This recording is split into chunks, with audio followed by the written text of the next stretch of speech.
This episode of Recording Studio Rockstars is brought to you by Adam Audio, Isotope, Native Instruments, and Grace Design. You're hearing my voice right now through the Grace Design M201 Mark II mic preamp into the Empirical Labs EL8X distressor mixed through Isotope RX, Ozone, Neutron, and Nectar, all on Adam Audio monitors. Please check out our awesome sponsors using the links in the show notes. It's a great way to help support this show, and we really appreciate it. Now, get ready to rock. Here's the thing about audio. Here's the thing about songwriting. Here's the thing about life in general. It's like developing your palate. Over the course of years, you start to learn about wine. Then you start to learn about what wines work with food. There's so many different elements involved in picking a wine that helps the experience become a better experience. And it's the exact same thing with music.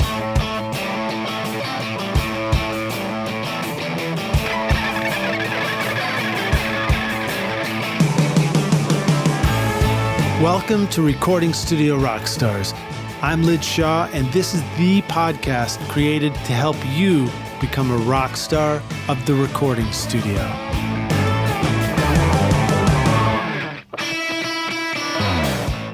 Adam Audio celebrates 25 years of designing industry-leading monitors in Berlin by unveiling the Arctic White A4V and A7V monitors, available for a limited time. With the XART ribbon tweeter design, customizable speaker voicings, and SonarWorks integration for room correction, these monitors deliver professional-grade sound perfect for Grammy-winning producers and home studios. Make your studio cooler than cool with the Arctic White A4V and A7V, available for a limited time with the standard extended 5-year warranty at adamaudio.com.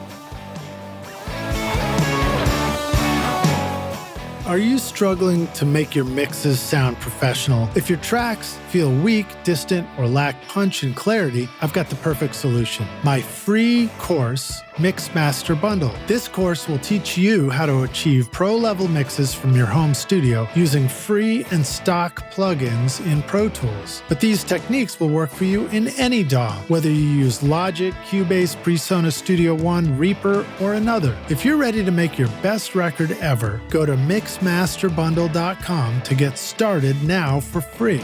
Find the clickable link in the show notes of this episode.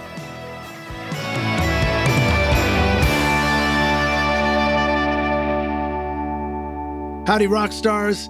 It's your host, Lid Shaw. Welcome back to Recording Studio Rockstars, bringing you into the studio to learn from recording professionals so that you can make your best record ever and be a rock star of the studio yourself. My guest today is Roger Alan Nichols, an all-around musician, songwriter, engineer, producer, mixer, and owner of Belltone Recording here in Nashville, Tennessee. His producing and engineering credits include a Grammy-nominated project with Larkin Poe and artists like Hayley Williams of Paramore, Steven Tyler, Bryant and The Shakedown, Richey, and many others in rock, country, and Americana genres. I'm sure there's many more I should have listed in there too, but that's what I got for now. From 1981 to 1989, Roger toured the 50 United States and Canada professionally as a guitarist with multiple rock bands. During a brief stint in Atlanta, he attended the Art Institute. Look at you go, man. And continued he's sipping his espresso while I say that. I ran out of Monet. And continued doing sessions and performing with regional acts. Roger then moved to Nashville and formed the alternative rock band Dreaming in English. Check the acronym, Rockstars, see if you can figure that one out. And I remember those guys. I remember hearing all about them and hearing their music on the radio here. And then finally meeting Roger one day in a local YMCA as we were both thinking, man, we need to hit the gym and, survive this rock and roll lifestyle. Your mohawk, man. Yeah, I had a mohawk back then. That was awesome. And then but Roger had like tattoos, The band toured the Southeast, gaining a large fan base before releasing their debut album, Stuff, in 1998. to critical acclaim. Shortly after that, Roger signed a publishing deal as a writer with Acuff-Rose Idea Music, and through this publishing deal, he started producing and engineering his demos. Eventually, he established his own studio where he began producing and writing with and for other artists, which we mentioned earlier, Belltone Recording. As a multi-instrumentalist, Roger has written and produced tracks for Showtime, HBO, MTV, Spike TV, as well as 3 major networks. His diverse playing and producing skills were showcased in the trailer music for Mission Impossible 3, national TV campaign, and most recently he composed the music for Bluebird, a documentary of the legendary Nashville venue where numerous songwriters had advanced their careers. You can check out Roger's previous episodes here on Recording Studio Rockstars at RSR45, taking the Wayback Machine there, talking about his start in recording, and RSR286 when Roger joined us with Tyler Bryant at Belltone Recording in his studio. That was fun. I was over there. That was a fun day. That was super fun, man. Please welcome Roger Alan Nichols back to Recording Studio Rockstars. Roger, my man. Lidge, always good to see you, my friend. Are you ready to rock? I am ready. Rock. Good to have you back, dude. Great to be back, man. And for the listeners out there, I just left Lidge's studio, and it might be one of the best sounding rooms I've been in a long time. I mean, it is unbelievable in there. I was blown away. I mean, if you need something mixed, if you need something done, I mean, you need to be calling Lidge, because you can hear every detail, and it's incredible how that place sounds. Come to my studio to mix it, but maybe hire Roger to do the mixing too. Hire me to mess it up. That'd be a good idea. Hire me to create more work for Lidge. Messer of audio. Yes. Yes. So, dude, tell us about what's new with you, man. What's new over at Belltone? Maybe describe the studio one more time, because it's got a cool history. You know, you moved in and took over from Richard Dodd. Dodd. So it's a funny story, and I've told this story on several occasions. When I moved to town in '89, we were looking for the band was out of Boston. I was coming up from Atlanta, and we were looking for a place to start our band. And New York, LA, and Los Angeles were the 3 places we were looking at. Nashville made the most sense financially, and we were all East Coast guys. But Middle Coast. Yeah, we were, being a rock band though, we were a little ahead of the curve, I think, or at least a little early, premature. But we found a house in Berry Hill that we moved into, and it was great. It was owned by this ecumenical film company. It had a theater in the back, and 12 rows of theater seats, and we built a riser, we hung a PA, we built a control room, and we turned all the offices into bedrooms, and we lived there and rehearsed. And when I say rehearsed, we were militant. Yeah, I remember you told us about this stuff too on the first episode, and it was really cool to hear the stories. I mean, like just going back and listening a little before this one, and remembering you talking about, like, your first band, like you'd been in a band together from 3rd grade, like all the way through high school and stuff. Yeah, there's something about, I just love bands. I just, But anyways, the studio I'm in now is next door to that house. And And what was the house where you guys were rehearsing? Was it the Treasure Isle studio, or was it on the other side? It was on the back side of the house that we were renting, which is where GC Pro has their custom house now in Berry Hill. Oh, yeah. All right. So, and our keyboard player lived in the house that I'm in now. And when he moved out, Richard had moved over here from the UK and bought the house and turned it into a studio. And then during the pandemic, the studio I was in Berry Hill was sold. It was a cash deal, 14-day closing. I was in the middle of a record and freaking out. So I was looking for a space to move to. It was such a great location that you had too. Yeah. So I know it was stressful because you're like, how am I going to do this well again? And then. Yeah. Well, and you know what it's like. You got to get used. You got to get used to the room and what you're hearing. There's a whole learning. Yeah. When I moved into the space I'm in now, I was mixing a record, started to mix a record for an artist that I had already did numerous mixes for. And I started mixing, and I didn't have the room figured out yet, and the mixes I turned in cost me the gig, and that was I was just in the new space or in the previous one? In a new space. Well, that's a bummer. It's that's a bummer. But the conclusion of what I was getting at too is your last space was so awesome that it'd be easy to think, how am I going to luck out again like this? And then the new place you're in is even better. It really, I mean, it's, there's not a day that goes by that I don't walk in there and go, oh man, I just, I love getting there and working. And I finally understand the room. So over the last couple of years, the mixes that I've been doing there are what I was shooting for initially, right. But as you know, it takes a little bit of time to kind of understand what you're hearing and stuff. And I just upgraded some speakers about 6 months ago, which was a huge. Because haven't you been on Dynaudios for ages and ages? I was on Air-15s for almost 20 years, and I knew those speakers in my old location. As most of you will know out there in recording world, one way to combat issues in the room that you might have is to eliminate the room. And the way you eliminate the room is have the speakers fairly close. And for years, that's how I worked. I had the speakers, the dynes right I could reach out my hands and touch the dynes. And so you probably trained yourself to know what to expect when listening like that too. Yeah. But there was some underlying issues I had with the Air-15s. I loved the Air-15s. I love how they're designed because there's a thing that they do where it reduces the fatigue. The way they're designed, you can listen for longer periods of time with less fatigue. But it was a tweeter and a 10-inch woofer, and it was ported in the back. And I was not a fan of that. And when I moved to the spot I'm at now, the stuff I started struggling with, I had never struggled with before because I now had the speakers back further. Because the room sounded so good, I had the speakers back further, which allowed the low end to develop more. And right. Yeah, when you had them up close, did you find it was most helpful to always work at low volume?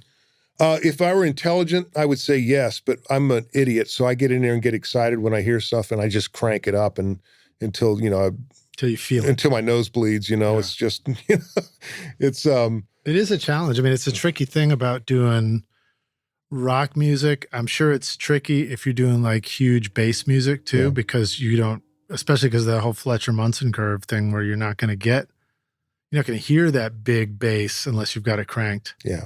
Sort of need it to sound like a sub. Yeah. A hoopty, right? It's a horrible habit to get into, When I was down in your room listening, I was so impressed with how low you could listen and it still felt exciting and you could still hear the detail. I mean, really, when you listen to NS10s down really low, it's, you're going to hear the kick or the snare and the vocal really clear. Mm-hmm. And it's great for, placing those things. And then of course, as you turn it up, then the bottom end starts to come, as much bottom end as you can get out of an NS10. Right. Starts to come into focus. And the cone leaps out and touches you on the nose. It starts tickling your cheek. Your room sounds incredible. It's just really a room that's designed that well and sounds that good. I mean, that is, I know it's an expensive investment, but if you think about what you're doing for the longevity of your hearing and your perception of how a mix sounds and stuff, I'm sure it's worth 10 times Well, that. It's funny to say that as I think about an expensive investment. Expensive implies you got to spend a chunk of money today on the thing. But the truth is we spend so much time listening to our monitors in our studios, making music, and we're going to do it for decades, that it's like a more expensive investment not to put in the time and effort to get it right, because it feels like, it feels exhausting on the ears, to spend years and years working in loud, echoey spaces. Yeah. It feels exhausting on your creative energy to like expend it on stuff where you're not getting what you want, all that kind of stuff. So. Well, there's a reason why they don't tint the front window of a car, you know? And, you know, the thing about, you know, the way your work out there in recording world, the way your work should work in your favor is you turn in good work and more people hear about you, and it helps, you know, helps elevate your profile. It helps elevate the amount of work that you get. And if it's not set up properly, if you're not giving yourself the best opportunity to deal with something that sounds accurate or sounds good, if it's not fun to mix under those conditions or record under those conditions, then the work you're going to turn in is to a client is going to be compromised, and that will cost you down the road. It'll affect your reputation. You know, it'll affect all kinds of things. So Dyne Audio is a Danish company, and the Air 15, the Air series speakers they stopped manufacturing those in 2016. So wasn't it one of the first digital to analog conversions right in the box going to the speaker, self-powered? Yeah, there's a bunch of math involved in those cabinets. Yeah. It's pretty amazing. What happened was there's about maybe 10 years ago, I guess it was, the Air 15s that I had needed a software update and just blah, blah, blah. So I found a guy in Arizona outside of Phoenix that worked for Dyne Audio. He's a Danish guy. And I sent him the speakers. He's the only guy. There's 2 guys in the U.S. that work on those, and this is one of them. And so I sent him the speakers, and he fixed them, and he sent them back. And so 7 months ago, I guess it was, I started having the left-hand side started to fail. There was a problem with the power supply. And I was like, oh, here we go. So I called the guy, and he said, yes, send me the speakers. So I packed them up, sent them down to him, and he fixed them. Now, it cost me $400 and some plus dollars to mail them because they're heavy. Right. And just, you know, you're pissing money away, mailing those things. But so I sent him down, he fixed them, and he called me, said, hey, they're ready to be picked, or they're ready to be shipped back. And I asked him what it cost, and he told me what the repair cost. And I'm thinking of that plus the shipping, and I'm just going, oh, man. So we started to have a conversation, and Remember the days where you just go down to the Southwest desk and just hand it over? Yeah. And they'd fly it? Pre-2001? Yeah, exactly. So we just started having a conversation about it, and I told him how much I loved those speakers. But I said, but there were some problems that I was having, especially in this new space, and that was some definition in the mids, and I didn't feel like the bottom end I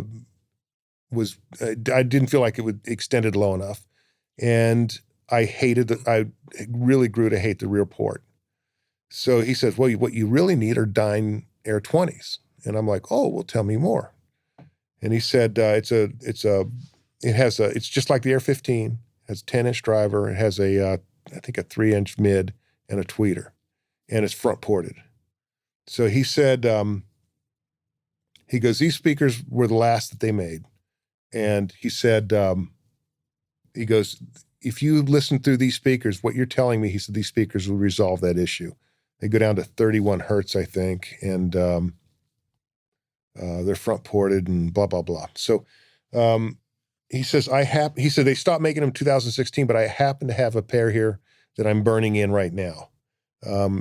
He said, these are the only ones that are out of the series that are still in demand. So I was like, huh.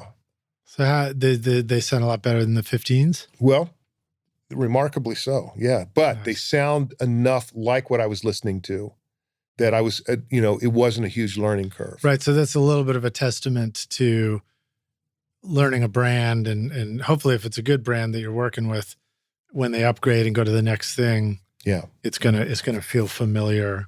Adam Audio, of course, has been a sponsor on the podcast. Yeah. They make great monitors. And I think that's like probably a big focus of theirs too, is like, you've got, you start out with something like the A7V or the A7X, and then move up to another series, and it'll feel familiar, Yeah, I was surprised at how familiar I was. So basically what the deal was that I worked out with him is I said, give me a day to think about this. The last thing I need to be doing is spending more money, but I'm curious. So I thought about it for a day. I called him the next day. I said, I'll do it. And he says, I'm glad you decided to. He said, because I've already had calls on these speakers within 24 hours. I'm like, okay. So we worked out a deal where I said, just keep my speakers and I'll pay for shipping and get this, it was an easy transition. And he had burned them in. He had replaced a bunch of stuff and they're, they were warranted and that whole thing. So I was like, What does burning them in mean? Well, I think what happens is he updates the software, and because there's a lot of math involved in all that stuff, I think that what he does is he runs content through them for, a week, I think it is, just to make sure that everything is stable and is, there's no problems with this. He may have replaced one of the, so I don't know if he replaced one of the drivers or not, but I'm sure that if he did, that is part of the equation too. Yeah, well, I mean, I've heard people talk about burning in headphones. I think Jamie Tate was talking about getting a new pair of headphones and then plugging them in and just letting them play music all night long, because the drivers sort of, it's the cones too. They probably physically need to be exercised to start to loosen up and move more freely so you can get the sound that it's the same way with the guitar. Yeah. Yeah. I'm glad you brought that up because guitars was my next question. So your studio, Belltone Recording, beautiful website, great pictures of the studio. And one of the things that you really showed off were guitars and amps. And of course, that's a world you come from. So how important is it to have a collection of guitars and amps for clients? Obviously, if we're making hip hop all day long, that might not matter. But for those of us that are working with guitar bands, what do you want to say that about how important is it to have that collection of guitars and amps for working with clients? Well, how do I explain this? My studio is kind of interesting. It's a commercial space, but it's not a commercial space. In other words, I'm not running advertisements in Music Row magazine and I'm not soliciting people to come in, but I do get calls where people want to come over and work and stuff. And I gladly welcome that because that helps me make the ends meet. So a lot of the guitars and the amps and stuff that I have are stuff that I have collected over the years from playing. It's really fun when you work with a young band because you get all that energy and excitement, and you get all that just reckless abandon and all of the great things that come with young, hungry bands. Yeah. One of the things that often doesn't come with a young, hungry band is good gear. Right. And I find it helpful if I have that stuff readily available. And I know the gear well enough to know that when I'm sitting down working on a track with someone or producing something or working with a band and we're going for a particular sound, I know where to look really quickly. So it does help save time. And it just kind of makes the thing go quicker. The way that I've been recording guitars, the method that I've fallen into in recording guitars is I've got this API line mixer. It's an 8200A, 8-channel stereo API. And I used to years ago mix and sum through that. Yeah, I remember that. Yeah, this is back when Pro Tools didn't have the algorithms right and everything sounded crunchy when you were trying to sum mixing within Pro Tools. All that stuff's corrected now. It does, to me, it's just, it sounds great. Yeah. But so I transitioned out of that. I felt like it was working against me at that point. So I threw it in a rack, and the way that I've been using it now is when I go to mic a cabinet, for example, we're doing guitar overdubs. I'll mic, I'll use a condenser mic, like a large condenser mic. I'll use a ribbon and a dynamic mic.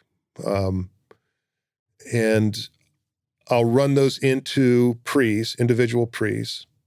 And then I come out of the API into a compressor. So it's just one single compressor for the 3 mics. And then what I'll do is I will use the volume knobs on the line mixer to blend the mics to get the sound the way I want it. Yeah. I find using it that way, I use less EQ. I'm using the mics that way. And they're sort of blending down to a mono. They're blending down through a mono and then through 1176 or a distressor or something, you know. Yeah, that's what I always loved about working on my MCI console so much, especially for guitar days. Same thing. I'd pull up I wouldn't be afraid to put up 3 mics on the guitar, 3 or 4 even. And then I'd just pull up faders until you stumble on a sound you like. And then part of the fun is like, who gives a fuck how you got that sound? Now you just got a sound you like now. Yeah. So and go. You got a sound that's going to be more unique than it's. How easy is it to go, oh, I'm cutting a guitar, just throw a 57 in front of the cabinet. You throw a 57 in front of the cabinet, you're going, I'm going to cut some of the bottom end, I'm going to brighten it a little bit, maybe, whatever. And you go, okay, that's cool. Yeah, that sounds good.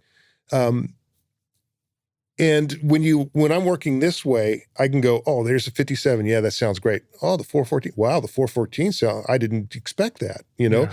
So you kind of get this little pleasant reminder of what different mics sound like in that scenario.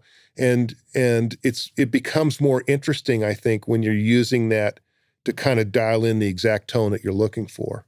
It's your EQ. It becomes your EQ because each mic has a different frequency response. Do you practice the same thing on acoustic guitar? Do you put up a couple of mics sometimes? Sometimes, yes. Normally when, there's a record that I'm prepping for right now where the artist is he's an acoustic guitar player and a songwriter and a singer. And we're going through the process right now of choosing the songs. And this is a legendary songwriter in Nashville. And he's a Hall of Fame writer and he's just writes the most brilliant songs. And we've been discussing doing this record. So he'll call me and say, hey man, I'm in the neighborhood and I want to come by and record a new song. Sure. So I'll just throw something up. And he's done this 3 or 4 times. So every time he shows up, I'm throwing up different mic combinations because I don't want to bore him with standing there while I'm switching stuff out. Right. And the whole time I'm making notes about, okay, this is his old Martin. This sounds really good on his Martin. This, don't ever pull out of the box again for his Martin. There's those little things that you kind of learn. So through the multiple visits, I'm kind of doing the same thing, I just never have the time to prep for him because he's always just calling me at the last minute saying, hey, I'd like to come by this morning. And it'd be like, please come on by. Hey, rock stars. Yeah, you. I've got a secret to tell you. Want to know how I get a consistent sound mixing over 1,000 hours of recording studio rock stars? My secret is using iZotope, RX, Ozone, Neutron, Voice Enhancement Assistant, and Nectar to make sure every episode of this podcast sounds great. Right now, you are hearing RX Breath Control, D-Click, D-Clip, DS, Deplosive, Voice Denoise, Ozone Multiband Compression, Neutron EQ, VEA, and Limiting, all from iZotope. Use the secret code ROCK10 to get 10% off or pick up the new Trash Light along with many of the other free cool plugins over at iZotope.com. Right. So what have you found? It sounds like writing a note is a successful way to do that for you. Have you explored different ways to keep track of how to get sounds with particular artists on particular instruments and then concluded this is the best way to do it? Yeah, there's I've made these little pieces of paper that you would see in a studio, a typical studio, which is where it has the inputs from the different rooms.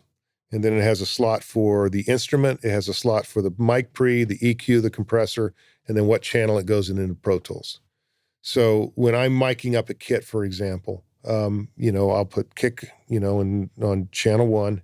And so it'll be in the first slot. It'll be in the drum room, first input, second input in the drum room, snare or inside kick, whatever the combinations are.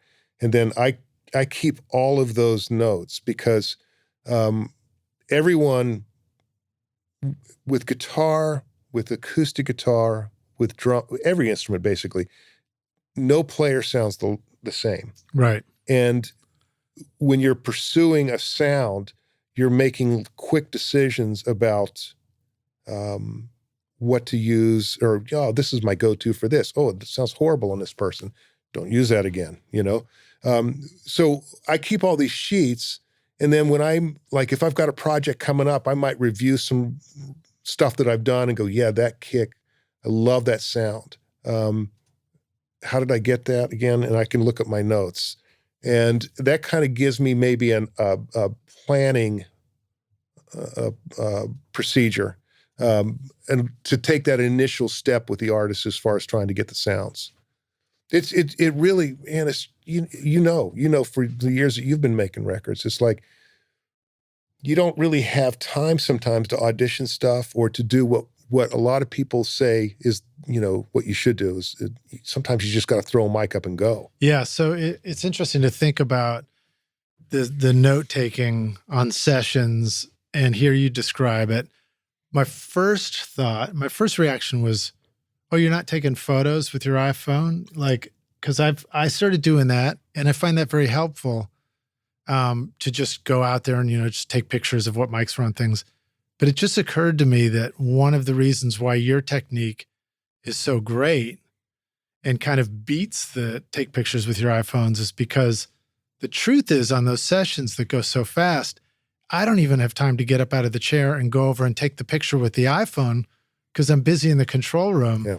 And it kind of, it's great to think about how it goes full circle. It's like it all began with a track sheet and taking notes, and it kind of comes full circle. Yeah. It's like taking notes with a track sheet is the one thing that you can always do from the control room. Yep. And from the chair. From the chair. So I'm going to keep talking about that. So you maybe can't get over there with a photo to take a picture of it because there just literally isn't enough time between overdubs, or the person got up out of the chair and moved anyway, or the drummer tore down their drums before you got up over to the drum kit.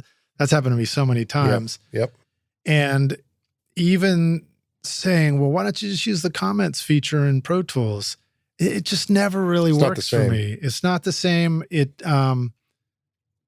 I'm always mildly terrified to start typing on the keyboard while the tracks are rolling, because you hit one wrong key, space bar. You know, man, have I done that before? You know, have I done that before so many times? And then I always disguise my the incident by like, oh, you know what? I wanted, let's try this again. I'm sorry, that was operator error.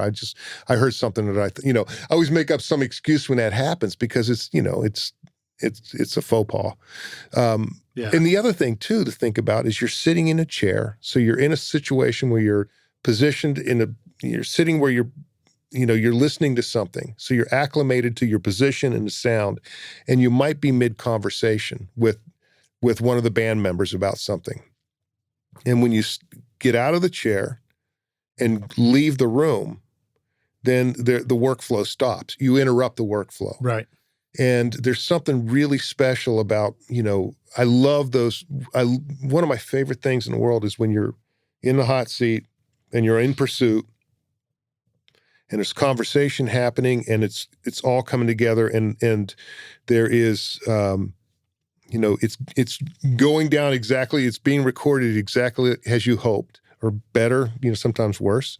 But there is that synergy that's happening between the artist and what your vision is and the ergonomics of it all. That's really an amazing thing. Like that moment where you feel like we're all on the same mission together. Yeah. Trying to score a goal. Yep.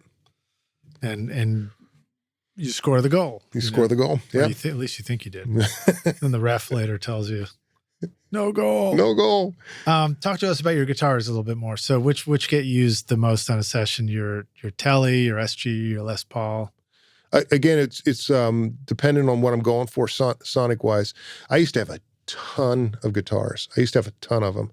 And over the years, I've whittled everything down to, the hammer, the screwdriver, the chisel, the Phillips head, the flathead. Are they necessarily the most expensive, top-of-the-line versions of those, or are they ones that just do this particular sound the best for you? Because you whittled your amps down too. I mean, I don't even remember if you loaned me some great amps in the past, like the Bogner. Oh yeah, the Bogner was great. I think you maybe let that one go. Yeah, I kept the cabinet. Okay. That cabinet is unbelievable, and I love that head. My problem with that head is, it had to be cranked to get that really special sound that you can get, because part of the equation is moving the speakers, pushing that cabinet. And man, quite frankly, that cabinet is so amazing. But if my only job at a session was to figure out how that head worked, the options, and be able to click through those quickly, that's a job in and of itself. There was so much math involved in that. Options on that amp. Yeah, there were so many options. And man, sometimes you just want to reach over and grab a knob and turn it up. Yeah. And there's one amp that I will never sell. It's a London 65, made by 65 Amps. It's one of the original blue ones. It's actually the first year that the company was making these amps. It's 2005, I think, is the year that this amp was made, which is the first year of the company. The company's no longer in existence. But the London is an 18-watt amp. The right-hand side is like an AC-15. The left-hand side is like a Marshall. And, man, there's no master volume. There's no nonsense. It's only 18 watts. The cabinet has a vintage Celestion 30, and then it has a blue Alnico. So there's two options in one cabinet, as well as it being an open back. And, man, it just sounds, I mean, you put a mic anywhere near the cabinet, it sounds incredible. It just is incredible. It's chimey. It can be aggressive. Yeah. You can hear the saturation, like the AC side of it. And when you turn it all the way up, you get this great, just British rock sound. And it's saturated, but you can hear every note in the chord. It's the articulation in that amp is just incredible. Yeah, it's interesting to discover those things in guitar. Studio's falling apart over in the corner there. Rockstars, you're hearing my old studio panels collapse. They're trying to take out the guest right now on the show. When you get into distortion, you start really listening in and you realize some distortions, some fuzz pedals will or won't let particular harmonics and intervals come through, like thirds in a chord, might just get squashed. Yeah, it might get muddy. I've got an old True Tone little miniature tube amp. I think it's actually in my daughter's room right now. And if you crank that up and play a power chord through it, you can hear a major third. Oh wow! Out the chord, and I thought that was so cool. See, that's the. I mean, this little Silvertone you have here is freaking amazing. That one's great. Yeah, I actually got it worked on recently. That's been a thing for me to do too, is to just say, you know what, I'm going to take, unless I just don't care about the instrument or the amp, I'm going to take these ones and just go, instead of coveting buying a new amp, I'm just going to, let me just take this one that is probably pretty good and go have somebody work on it. Yeah. And it's been such a win. Like each one comes back. If you find a good tech, the amps come back. Maybe the guitars. I have to find a new guitar tech now, but the amps come back and they just sound awesome, like never before. I mean, hopefully they still sound awesome when 5 years later you use it on the session, and you fire it up. Yeah, that sometimes is a challenge with having a bunch of stuff in the studio. Is like, you got all these things, you fix them up, and then you set it aside, and then when you go to use it, my organ, for example, the Hammond, went to go use it the other day, and it didn't work. The low end hum is back, kind of thing. Yeah, because it's been sitting there and it hasn't been. Yeah, it's just, I mean, it's one of the challenges of the, doing the studios like that. You mentioned this 18-watt amp, so I was going to ask you about small amps versus big amps in the studio, if you have any thoughts on that. Oh, man, I got to tell you, I'm all about small amps. I've got a couple that I love, and both of them were gifts, actually. Every now and then you'll get a, I guess when you're as old as I am, or you do this long, stuff sometimes gravitates towards the studio, through good fortune, whether it's someone's generosity or you're lucky to find a good deal somewhere, and the two amps that I'm talking about right now were very generous gifts on behalf of two friends. So, one of them, there's a friend that I have that I grew up with, was in my band and I put together. in high school or in grade school through high school. He's a doctor now, and he plays guitar. He's a really talented guy. His name is Mike Hess. And he found this little K amplifier. It's got it's probably a 4-inch driver in it, I'm thinking, maybe 6-inch.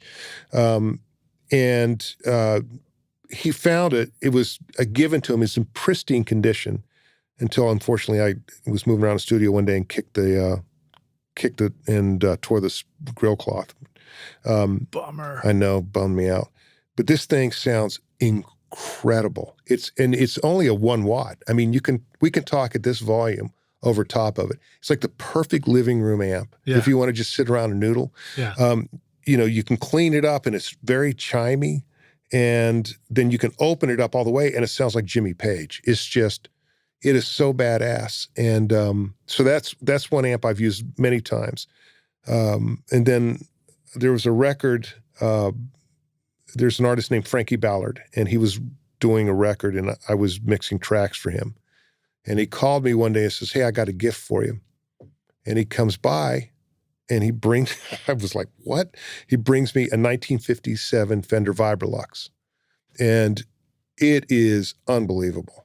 I mean, it's got the original pedal, which those pedals alone are worth, if you can find them, are,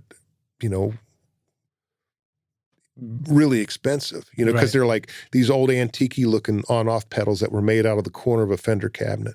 Wow. And, but man, it's a remarkable sounding amp. When you're in a pursuit of something, as you know, when you're in a hot seat, you got an artist in the room and you're in a pursuit of something. Sometimes you have the luxury of going, hey, let's experiment. And sometimes you don't. Yeah. Sometimes you just got to grab something and go and hope that it's the right vibe. And, so the more options you have, the more arrows you have, the better your opportunity is to hit the bullseye. Well, speaking of this idea of, does it make sense to have a collection and who uses it and when do you use it on a session? Obviously, I think if you're a guitarist and you got a studio, have a collection because you want to be playing and it's fun to have all these sounds. But I did find myself having a studio and like having all these cool, funky, different things in there.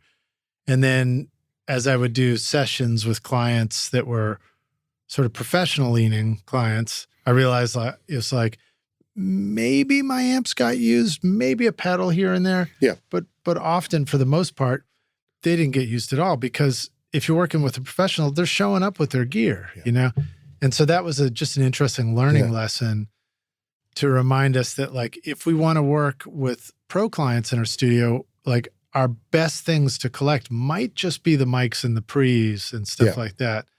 And then it's true, like you said, when I worked with younger artists, then all of a sudden it was fun to like pull out, try this guitar. And, my guitar might actually be better than the guitar they brought. Or more importantly, the intonation might actually be set. Therein lies the real secret. It's intonated. It's, it's been in a room. So it's not going to be, you're not pulling it out of a case on a cold day and waiting for it to warm up. That's not, it's going to work, and that's the real thing. What about synths and keyboards? Do you find that's been helpful to have, or do you find that artists you work with, they bring in their Nord and they got all the sounds they want, kind of thing? That's a really good question. That's probably the one thing in my studio that I have the least of. I've got a controller and a bunch of soft synths that you can work really quickly with. And what I like about that is when you work with MIDI files and you dial in a sound, when you go to mix, if you need to modify the sound, you can go back, Right, if maybe the chord voicing is not exactly what you wanted, or maybe it's too much for the part, or maybe it's just not maybe there's a flub up or something. It allows you to go back and alter that stuff. There's many projects. I just finished a record with this really cool indie band called Hello June, and it's Sarah Rudy, and Whit is the bass player drummer, and he had this really killer Moog that he brought down, and we used that a lot on stuff. and he brought down this little tiny keyboard. I can't remember what it was called. That was really cool. We used that stuff a lot for, just textures and, if it normally, if the band wants keyboards, then there's normally a keyboard player in the band. And if they are doing original stuff or working on, if there's something that they've written, then there's a good chance that the keyboard player. Was it the OP1 keyboard, the little white one from Teenage Engineering? That's it. That's the one. I couldn't think of the name. Knew it. I had a feeling. Yes, it was. Very cool looking keyboard. I have not gotten one of those. They're surprisingly they're little, but they are, $1,400 for a new one or something like that. Yeah, they're very proud of them. Stuff. The people at OP is like, OP is for our price.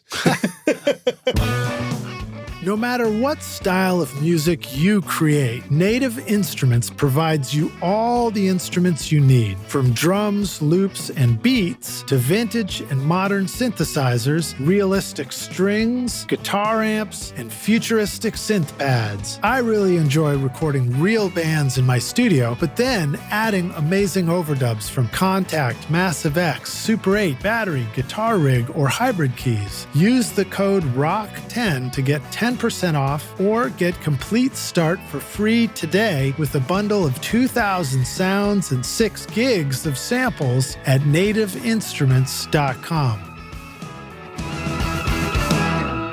I mean, I love all the digital synth stuff. I love all the sound possibilities in the studio, but as a studio person, again, if we're making our own music, anything goes. Get it? It's an instrument, get it. Yep. But if you're making other people's music, you do have to ask yourself these questions like, should I spend money on this thing? Should I spend money over here on this thing? There was a time, early 2000s, where you could get where you could bill the price of some gear into the recording budget. Right. I mean, those days are so gone. Yeah. But should we even mention them? No. Should we buy a synth for a white, cool OP1 Teenage Engineering synth, or should we get like the most badass automatic espresso machine for the studio? Oh, see, Which one will the clients come to you for? Well, that's a good point. I would have an OP synth that makes espresso is what I would hope for. Oh, so I went to the Consumer Electronics show this year in Vegas, and right next to where I was kind of hanging out was a robotic barista booth. Oh, wow. Where you could, and it was just this thing, you could buy it.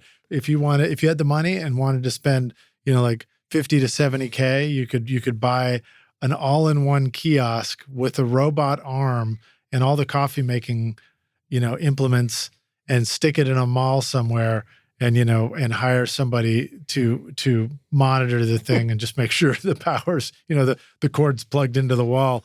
And this thing will like take your orders and make your coffee. Holy cow. So that'd be pretty cool in the studio, right? That'd be pretty cool, except for, spending.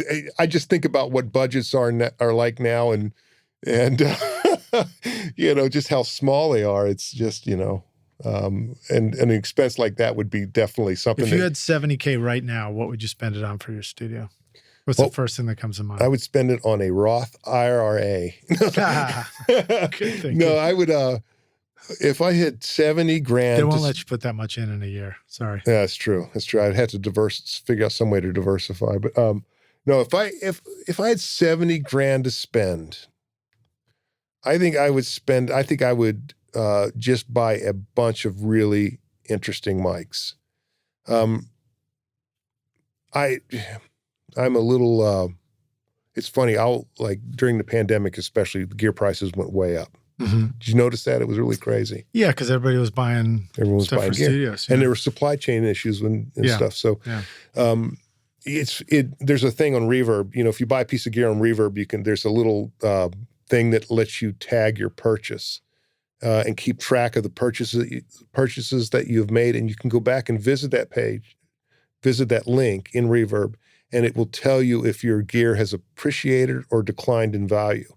And it's like watching stocks, Every piece of gear I get, I try to buy something that I know is going to either retain its value or go up in value.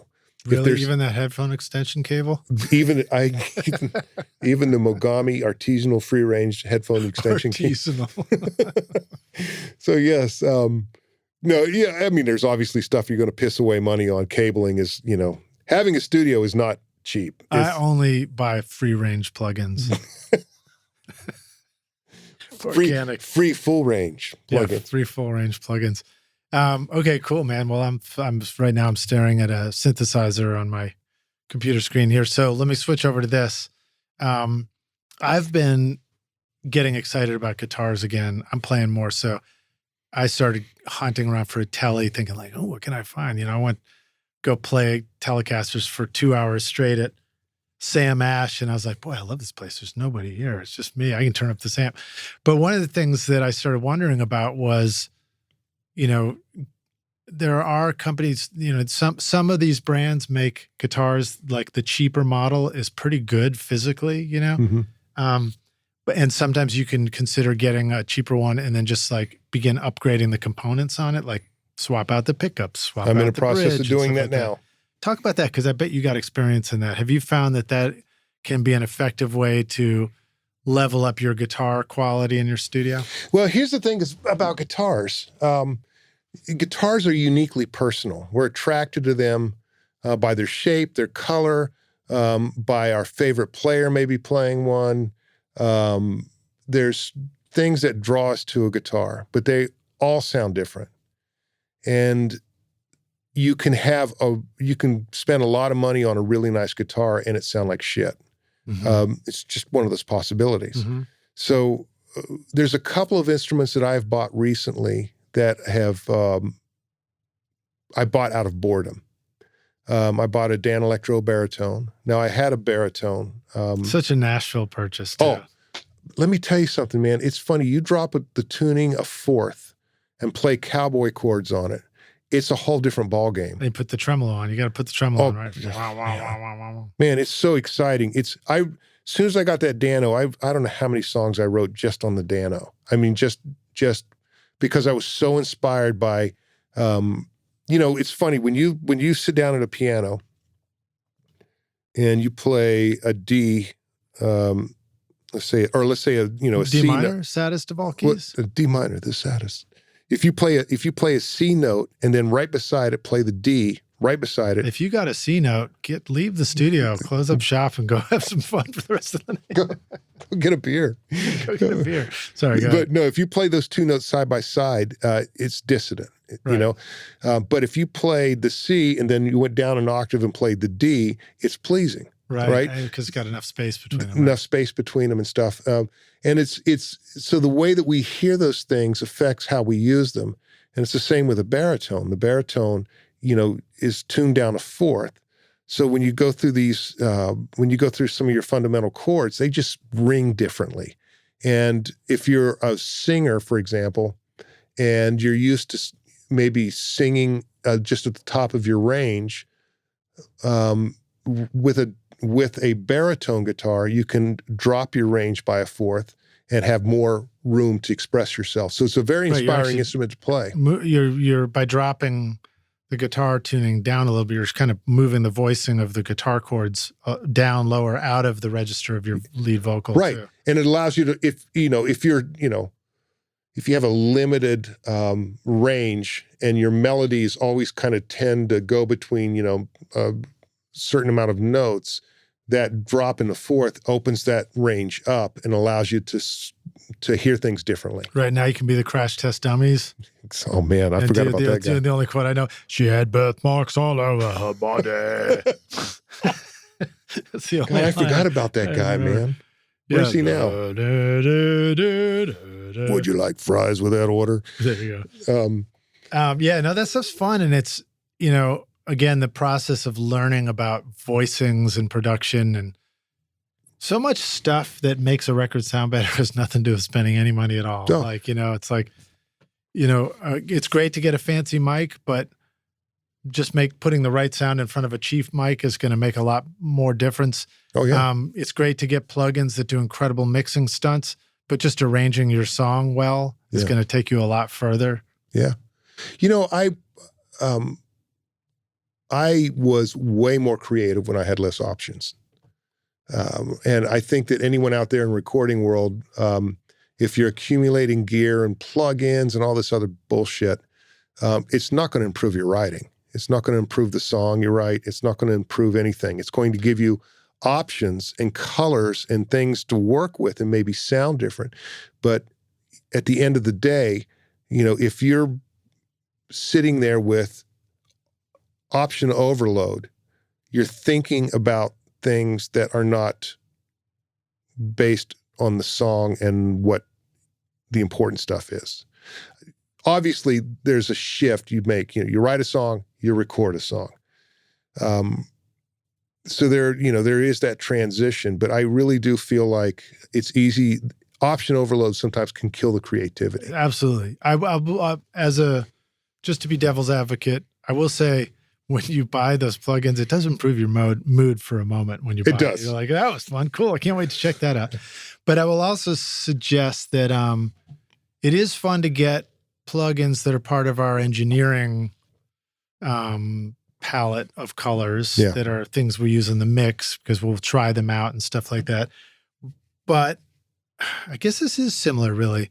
When I'm actually mixing, I don't really need 10 different compressors all at once. I kind of need the few that I'm likely to use on that mix. You know, occasionally you go and you dig deeper with a particular sound and you might add some new colors in there.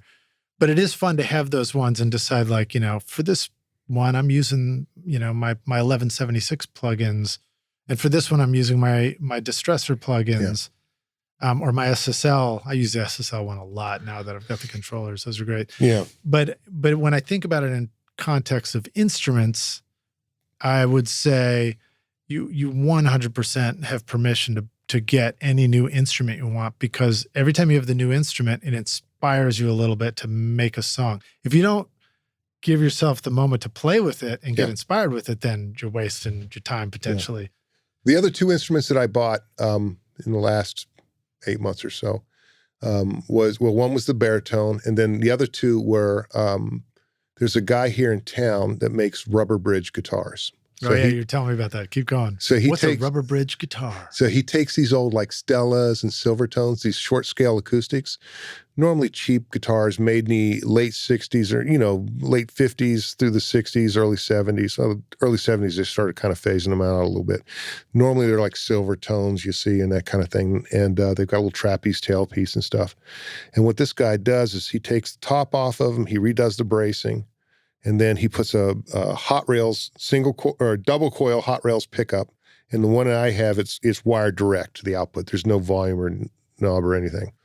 And then he puts a rubber bridge on it, and then he puts flat wound strings on it. And it is a very cool vibe. So it's a string, it's a note that doesn't have lots of sustain, but it's got some boing to it or something. Yeah, it's very plucky sounding. I got this one because I was doing a single on a band from the Cayman Islands, and they had written this song. It was written on a ukulele, and I said, "I'm not cutting a ukulele." No, you mean you are cutting the ukulele? We're cutting that shit out of this record. Yeah, it's like, hey, you know, that's my own little quirk. There's some things that are so obvious in a track that I'm just like, if that's the obvious answer, then I'm going to go the opposite direction. So, but you didn't want nice people from around the world to just love this new song you were doing. I just wasn't going to do it, man. I was just resistant to the fact. Don't want it to be on their default friendly playlist. No. But what I did find is I took this rubber bridge guitar and I used it and I played the chord voicings guitar-wise and it sounded like ukulele, but it sounded like a baritone ukulele. So it was easier to kind of do the voicings that I was searching for, because as a guitar player, I wasn't going to sit there and try to figure out, no way I'm going to sit there and try to figure out how to play a damn ukulele as we're sitting on the clock. All dogs have fleas. My dog has fleas. I think Where were you? That doesn't help me play it, though. No, but it did the job and it worked great. And it was just enough of a difference that it was like, oh, okay, this sounds like a ukulele, but it's not. It's more, the voicings are a little richer, a little more complex. And it worked perfect. And then the last one I bought was Fender teamed up with Loog, L-O-O-G. Oh, the makers of the bobsled? The Jamaican Loog. Sorry, that's the L-U-G-E. What they do is they make these little children's guitars, these little 3-string guitars. And I think my brother's got those in his music school in Brooklyn. Man, they're the best. It's Fender made a little 3-string Strat. It's a tiny little thing. The neck is so small, and you can tune it however the hell you want to tune it. So I'd tune it to a chord and then just play. And it is so fun to play. So for a month and a half, 2 months, all I did was use the Dano and the Loog to write with. I was so inspired. So I would start with the Dano on a track, and then I would add the Loog on top of it because of the tonal difference and the range and stuff. So you start with the Dano and then Loog it up? I'd Loog it around a little bit. Adam Audio is celebrating 25 years of researching, developing, and manufacturing industry-leading monitoring solutions in Berlin. To mark this milestone, our friends at Adam Audio are unveiling a special limited edition series of monitors that will look stunning in your studio and sound as awesome as your music. Introducing the Arctic White A4V and A7V series. Available for a limited time to pro and home studio owners like yourself, the clean, glossy white finish exudes a luxurious feel and will stand out in any studio or home audio system. Featuring the XART accelerated ribbon tweeter design and customizable speaker voicings, the Arctic White A4V and A7V retain the full specifications of the original design. Plus, with SonarWorks integration for automated room correction, you can fine-tune your monitors to your control room's acoustics. Adam Audio's commitment to delivering professional-grade, high-fidelity sound to studios worldwide has made these monitors a perfect fit for Grammy-winning producers in both pro and home studios for a quarter of a century. Now you can bring that beautiful high-fidelity sound to your own productions and make your studio look as cool as your music sounds. Don't miss out on the limited edition Arctic White A4V and A7V monitors, available for a short time with the standard extended 5-year warranty at adamaudio.com. I am really impressed with iZotope Ozone. I've been mastering many of my records recently, and Ozone makes it so easy to get a fantastic sound. The built-in mastering assistant helps by analyzing the mix and suggesting all the settings needed for a professionally mastered result based on the genre and EQ curve of your choice. You can even reference a specific song if you want, using simple yet sophisticated modules like clarity, impact, low-end focus, stabilizer, imager, exciter, and spectral shaping, along with powerful dynamic EQ, compression, and limiting. You just adjust the settings to your taste and it sounds incredible. And the magic of master rebalance means you can manipulate the level of the vocal, bass, and drums even at the mastering stage. Amazing. My bandmates are pretty demanding, but now when I send off the masters for approval, they absolutely love the way our records sound thanks to iZotope. Use the code ROCK10 to get 10% off Ozone or other tools like RX and Voice Enhancement Assistant, or grab any of the cool free plugins like the new Trash Light at iZotope.com. Hey Rockstars, we're back now for the jam session, aka the second half of the show here at Podzilla Studios. And my guest today is Roger Alan Nichols, joining us once again at Potty Mouth Productions. Peapod Productions. You ready to jam, dude? I'm ready. All right. I'm ready. So, what were we just joking about? We were talking about Loog. Oh, yeah. Like, I've got so much gear and stuff. Sometimes I look around the studio and I think, I mean, I'm not going to stop getting stuff because it's really fun to get stuff. But truthfully, it's like what I really need to do is just get time, like give myself some time to use it. And you started to comment on that. No, well, it is a rabbit hole. There is a. I've never actually seen the rabbit though, so it must be a deep hole. Oh, it's a deep one. It is. I mean, I just think about when I transitioned into producing and all that stuff years and years and years ago, and it was like, I didn't write for a long time because I didn't have the time to. I was consumed with ingesting information and working on stuff, and it just feels like you're spending all of your time trying to figure it out and not create. You're creating, but it's not. It's a different mindset, right? It's a different mindset. I had this band in town this last weekend. And a really cool band out of Kansas City. And we wrote a couple of songs and demoed them. And it was really interesting because when we started to work on the ideas, they brought a couple of ideas and we cherry-picked a couple of them and wrote those. As we started the process, we were spitting lyrics just getting into the groove of it and writing the lyric, and it would happen really quickly. And I can remember even up to a couple of years ago where that was difficult for me because I was the way I thought about stuff was so divided into regions, and it's only really been within the last year that has been the free flow of that has come back. Yeah. So talk a little bit about that. So do you think of yourself as a lyricist? Were you a lyricist in Dreaming in English? And yep. What were some ways that you used to write lyrics and, versus ways that you write lyrics today? Well, so here's one of the unique benefits of having a studio and needing to generate an income. When I moved out of the house with a studio and got the commercial space. You moved out of the house? I did. Don't tell my wife. When I moved out of the house into a commercial space, my overhead tripled.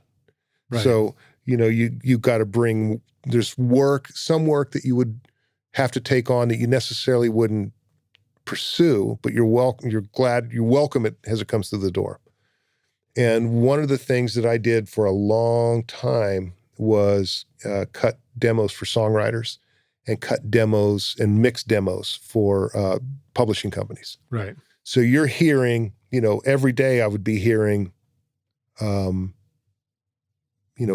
of Fame writers, writers with number ones, all this stuff, I would hear, what they were doing lyrically and focus on that. And, sometimes I'd be, I've been really fortunate to sit in a room with Hall of Fame writers as they debate whether it's the word and, whether it should be and or should it be the. You know what I mean? They're like the detail in which that stuff is scoped. Yeah. That kind of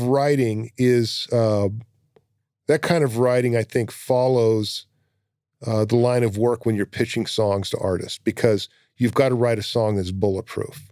And what makes a song bulletproof is the lyric, is what it is you're trying to say, along with the vibe of the track and all that other. There's a lot of crap like that kind of plays into it. But, for years, being able to be exposed to that kind of stuff has influenced on how I look at lyrics now. When I was in Dreaming in English, we had a singer. And the singer, there were certain vowel sounds that he didn't like to sing. And, there were I knew him well enough to know that, okay, if we're putting this lyric together, if we're crafting this lyric, there's certain words we're not going to use. Like shit. Like you never put that in a song. Well, heart was one of them. Heart. Like he did not like the word heart. And plus when you're writing with someone, like when I'm writing with someone, I'm very conscious of the fact that, like this last weekend, I was writing the musicians that I was writing with were female, and they're out of Kansas City, and I'm considerably older and male.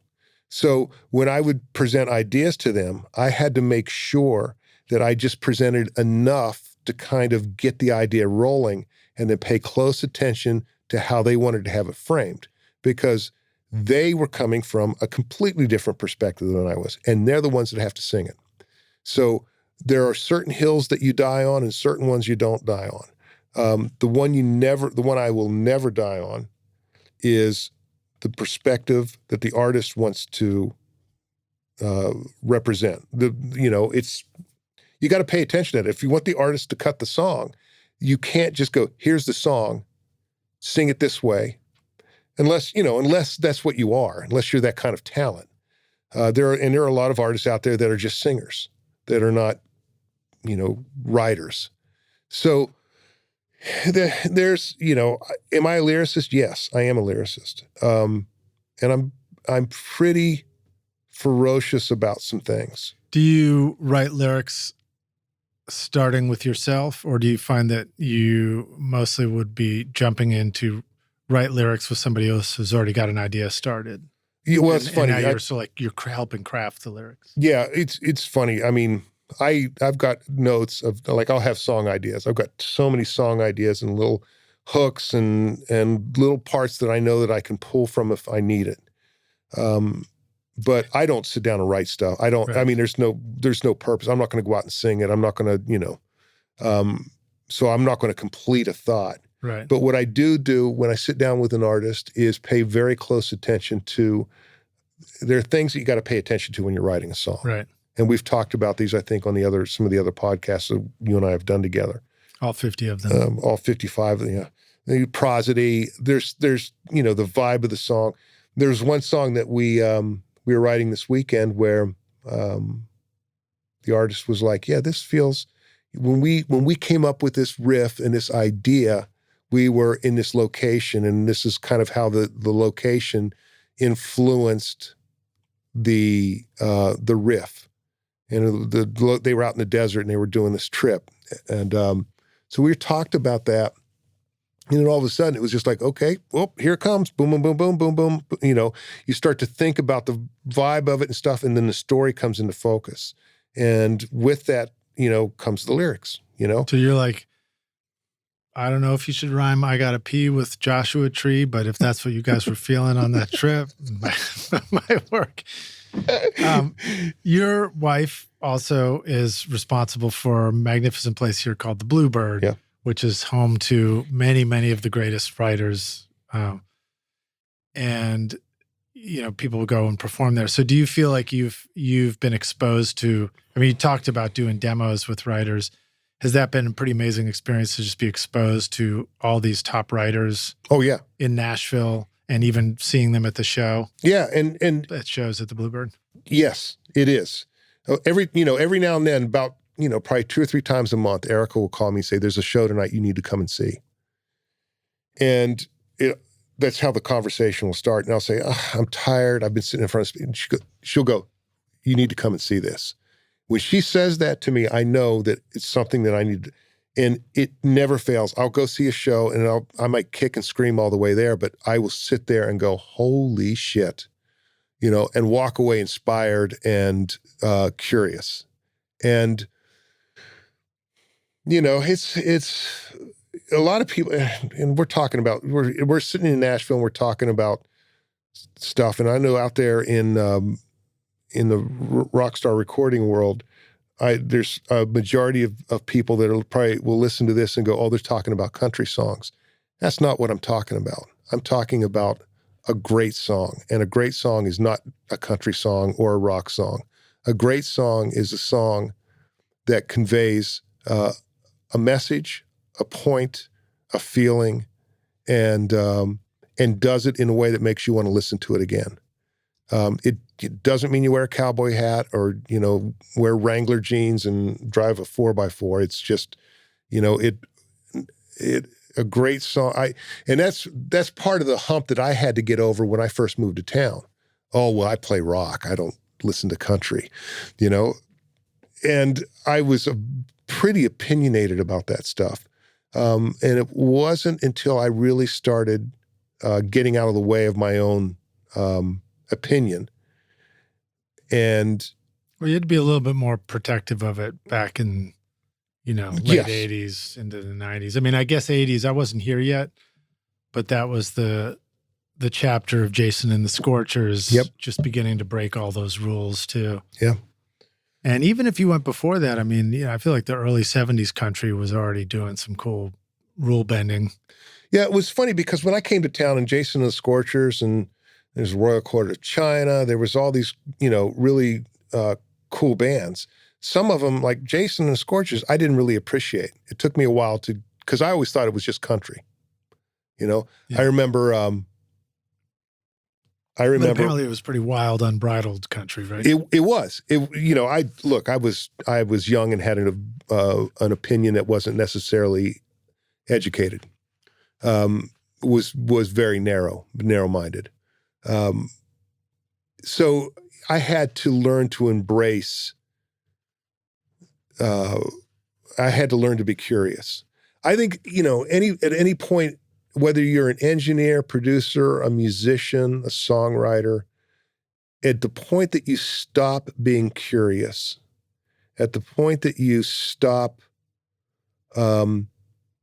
asking questions, I think that's the point when you're done. Because, and look, if you get to that point as a writer, you go, you know what, screw this, I'm not, that's fine. There's no right or wrong answer to that. It's just, but I feel like as people, as artists, I feel like the number one thing that we have to do is remain curious, because if you don't, you're not going to, stuff's going to sneak up on you. You're going to end up standing on the shoreline watching the boat sail away. And, unless you're retired and don't give a shit, I think that that's a horrible feeling. I spend Friday mornings are pretty religious for me at the studio. I'll sit down on Spotify and listen to new releases, and I play the game where it's like I'll click on it, I'll listen to the verse and the chorus. If it's good, I'll keep listening. How do you find new releases on Spotify? Well, there's tons of playlists, where they'll have new releases. I know, but sometimes that's a problem because I listen, I'm like, this is just terrible. Yeah. Well, therein lies the problem with the way music is created now. It's like I said before, and one other time when we were talking, there's no special ticket needed now to make music. And that's a beautiful thing. Really a beautiful thing. Everybody's chocolate bar's got a golden ticket in it. Everyone, it's and Charlie and the Chocolate Factory has now been remade again. That's exactly what it is. I mean, it's if everyone carried handguns, then more people are going to be. You know what? I'm not going to even get into that because you'll probably get a shit ton of emails about Well, it's one of the things I love about making records and this podcast in particular too, is that there's all kinds of folks out there making records on all sides of political issues and all that kind of stuff. So it's a interesting and vast spectrum, but we all come together and focus when it comes to the studio, getting things to record well, sound great, all that. It's definitely a shared interest. There's an opportunity every time you sit down to work with an artist. There's an opportunity to learn something, to grow, to affect that person, that artist, in a positive way. Through encouragement, through pushing, there's an amazing opportunity. And if you do it right, you create an environment where the artist feels safe and feels encouraged and pushed in a good way. Everyone wins. Budgets are shrinking. Opportunities are fleeting. So this last year, I'll tell a quick story. This last year, I got a call from these two managers that I know here in town. And they represent this artist named Tracy Nelson. And Tracy is a legacy blues singer. When I say legacy, she's kissing 80. She moved to Nashville in 69, 70. Her first Grammy nomination was in 1973 with Willie Nelson, a duet she did with Willie Nelson. No, Tracy Nelson, Willie Nelson, no association. She, anyways, these guys managed her. And she had signed with BMG for a 1-album deal. I think it might go to 2 now. But so she hadn't done a record in 10 years. And she had this producer who is a well-known producer in the blues community. And my understanding was BMG had this much money to make the record. That is it. And I'm not going to say the number, but it is not impressive. John Mayall was producing a record. That's cool. John May, he flew to Nashville. He was ready to go. Just kidding. So they came to me and they said, look, every time we get a budget from this producer, it's 10 grand over, or it's 15 grand over. Could you do the record for this much money? Now, common sense would say, nope, can't do it for that much money. Not only can I do it for that much money, I'm not that kind, we're talking about a genre of music that I don't particularly, I don't spend the majority of my time dealing with, But I said, yes. I said, sure. And we started this process. And it was, the deal I made with him was, and this is, don't use this as a measuring stick in any scenario. But I thought you were going to say, don't repeat this to anybody, rock stars. Don't repeat this, rock stars. I didn't do a contract. It was a major label release. And I said, well, if the budget is only this, I am not going to spend a portion of that on an attorney. So I'm going to shake your hand and I'll deliver the record under budget. I'll shake your hand and your hand better have the full budget in it when we shake. Well, I delivered the record $59 under budget. And in honor of the 59 Telecaster? 59 Les Paul. 59 Les Paul. Yeah. Sorry, duh. So we delivered the record, and it was really fascinating experience. 59 Gold Top. Come on, man. No, 57 Gold Top. Oh, shit. By 59, we were into the Sunburst phase. Okay. But it got nominated this year for a Grammy. So it was like out of the blue. It was like, it was nominated as Album of the Year in the traditional blues category. Didn't see that coming. That wasn't in my bingo cards. Yeah. All I did is cared about the project. And if I had sat down to work on as a matter of fact, the producer or the manager, one of the managers said to me after a couple of days of pre-production, we were working on, putting the songs together and stuff. The manager made a comment to me like, I hope you're ready to go to the Grammys, and I told him to shut the fuck up. I said, I don't want to hear that. Don't ever bring that up again. That's not why we're doing this. And I feel like because it's the music business, because, we all have aspirations and we all have this expectation and stuff. I feel like it's easy to do things for the wrong reason. I saw an opportunity to work with an artist that I have heard about in a genre of music I wasn't particularly comfortable in or well-versed. I mean, I know the blues, and I got a history of dealing with blues players and, Have you had the blues? I've had the blues, trust me. I had the blues halfway through this record. I thought you were going to say this podcast. God.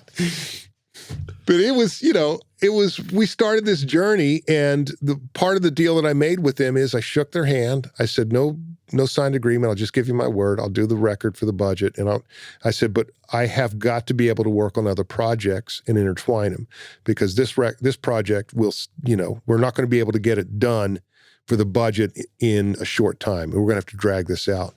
And it was a really fascinating experience because we did a lot of stuff. It has Charlie Musselwhite on it. We had Willie Nelson on it. We had John Tavius Willis, who is one of the most amazing blues artists, young blues. He's the real deal blues artist. We had Irma Thomas, we had Marcia Ball, we had all these people guesting on the record. So there was a lot of remote recording. So it was a bit of a logistical challenge. It was definitely a budgetary challenge. And along the way, I developed a really great relationship with a great artist who initially didn't know who the hell I was and didn't trust me. And she made it very clear that that was the case. And at this point, with the Grammy nomination, that was the one, and all that positive stuff, you're starting to get a good feeling that they're likely to pay the invoice pretty soon. Man, I tell you, that money is so far gone. Holy cow, man. That money is so far gone. So it's, you got to remain curious. If you're comfortable with if you're comfortable with 4 chords and all you do is recreate those 4 chords, it's probably going to be a little slower growth process than it would be if you said, oh, I'm going to try some things. I'm going to throw some diminished chords in here and a couple of minor chords and maybe some ninths and some suspensions that are cool, And that stuff you did into a blues record too? Man, I'll tell you what, we had some amazing players that just, it was incredible, some incredible musicians. Right on. Well, it's always cool to hear stories about stuff like that, especially, the success stories and getting a chance to go. So did you go to the Grammys? Didn't go this year. No. Didn't go this year. There was, there were 2 records I worked on that were nominated this year. There was the Tracy Nelson one, which was nominated in traditional blues, that I produced, did some engineering on it and mixed it. We tracked it at Sound Emporium, the tracking engineer. Right. I still haven't worked over there. I've been there, but I haven't worked over there. Man, the B Room is incredible. I hear so many great records coming out of there and so many great stories. Mike Stankiewicz was the tracking engineer. Brilliant. Right. And I think you were connecting me with Mike, and Mike, we're overdue to have you on the podcast. Mike, he's brilliant. And Grant, who was the assistant on those sessions, were brilliant. We went to Sound Emporium because, when you produce a project, you're responsible for the budget. And there's a lot of things you got to take into consideration. The thing that we did with this record is I was not going to build this record 1 track at a time with a lot of overdubs. We knew that we were going to have to do some remote recording. We knew that we were going to have to sub some stuff out. So it was important for me to make sure that we had the foundation in which we photographed the songs were of the band playing in a room together. So we went, we used some players. We used a bunch of players that have been around for a while and have played on some great records. And I wanted to make sure they were comfortable. They had access to CNN or Fox or whatever they wanted to watch, and access to, coffee machine and access to bathroom. I just wanted to make sure they were comfortable. Yeah. And in my environment, in my studio, it's a little more like you're building a, you're in a fort or, a tree house. So I opted to spend a portion of the budget on the tracking of it, knowing that that was going to save us money in the long term and that there would be an authentic performance and we would get the best out of it. It was, everything was tracked through an API. And there is definitely a difference in the recording process when you track through a console with multiple tracks. The color that a console gives a recording over top of multiple different pre's is pretty astonishing.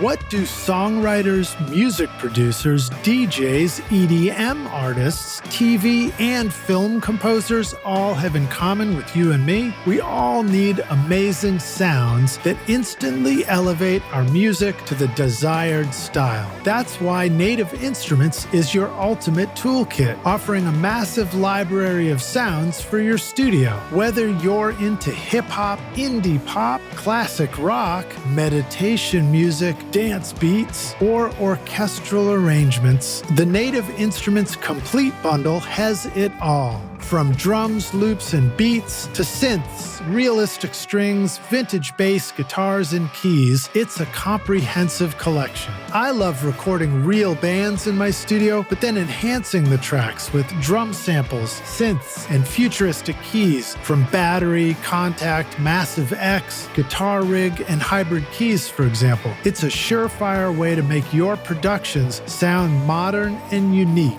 Use the code ROCK10 to get 10% off or get Complete Start for free today, featuring 2,000 sounds and 6 gigs of samples at nativeinstruments.com.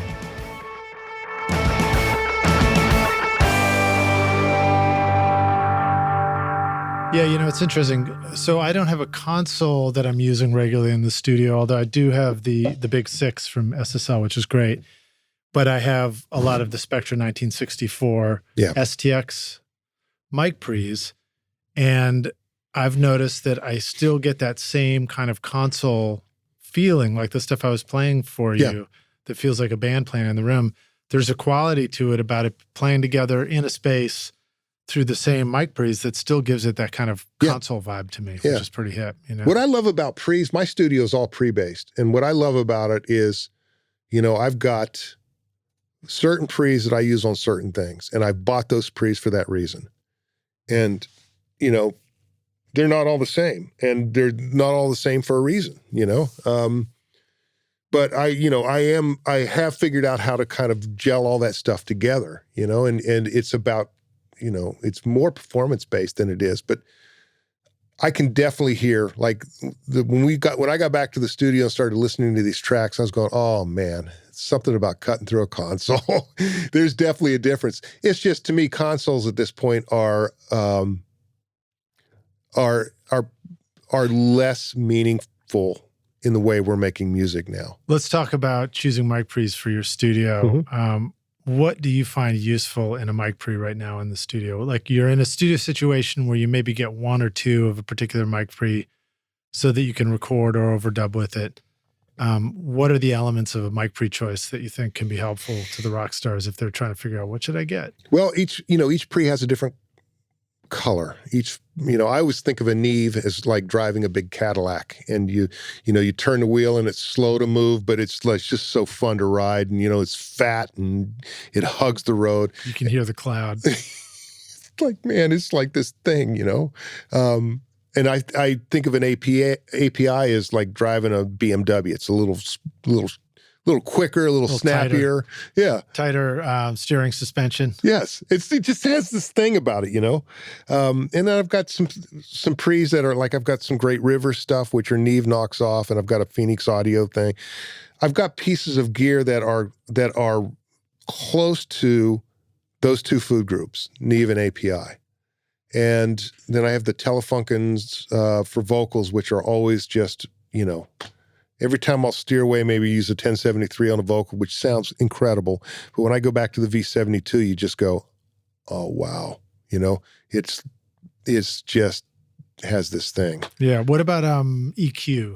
How useful do you find EQ in the rack, in the outboard gear, in a studio situation? Would you advise people to go spend extra money on that, or would you be more inclined to advise the rock stars to just pick up 2 more mic pre's and add it to their collection? I would suggest, if you have money to spend on an EQ or money to spend on a pre, you're going to get more use out of the pre. Here's the problem, and here's the reason why I say, when I first started recording, I leaned heavily on EQs for stuff. Right. Me too, I think. The problem is you don't know where it's going to end up, and you can damage the source material if you overcompensate for what the room gives you. Every time you move, when you're sitting in front of speakers, every time you move your head, you're re-EQing something.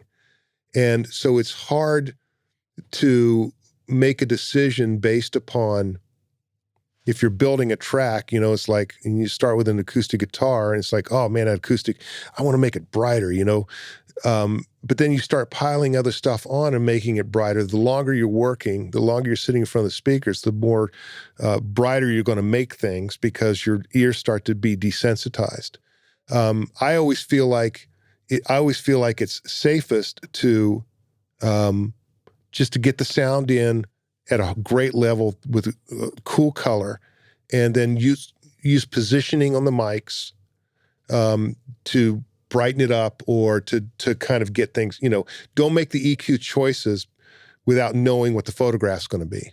Right. And when you were talking earlier about multi-miking the guitar cab and then blending it together through the line mixer, in that situation, you're getting the EQ quality that gives the guitar a tone that seems to fit better, but you're also keeping all of that phase coherent. You're not messing with the phase of the guitar like an EQ does as well, right? That's right.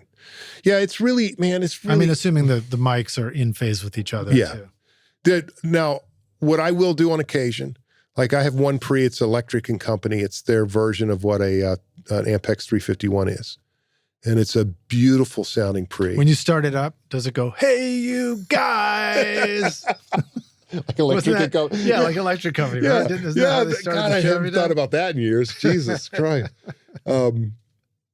It's a 2 pre. It's got some big-ass transformers on it. It's probably the Electric and Company gear. It comes out of Austin, Texas. It's probably, man, it is made the way gear should be made. It is incredible, man. Every knob, every switch, everything is just, when you turn it, it's like, man, it is like, you can tell it's built to last. It is incredible. And so I'll use that. Like I use that.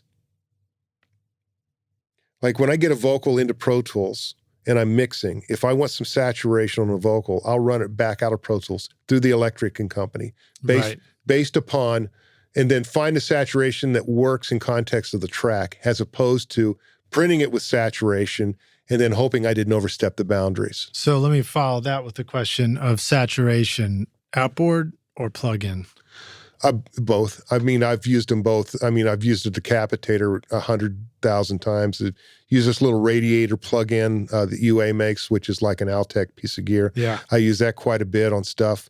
When you say stuff, are you thinking vocal? Are you thinking drums? Are you thinking all of it? Bass, it just depends on what the source is and what it needs. I've gotten tracks before where the vocal's been really bright, really sibilant. And what I'll do if I want to work quickly, like I'll run it, through, 1176 or something, but maybe before I hit the 1176, I might run it through the radiator plug-in and then roll all the treble off. There's treble and bass is what the 2 knobs are on the radiator. I'll darken it completely, and then I'll compress it. And then I'll put a Pultec on the back side of that.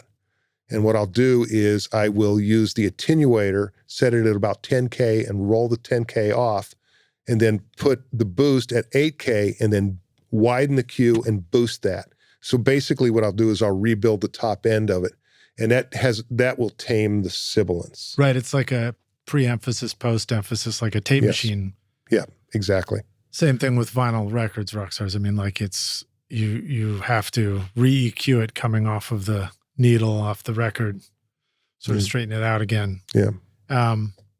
Okay, cool. Awesome stuff. How do you feel like the sound of your records has changed over the years since you started your own studio?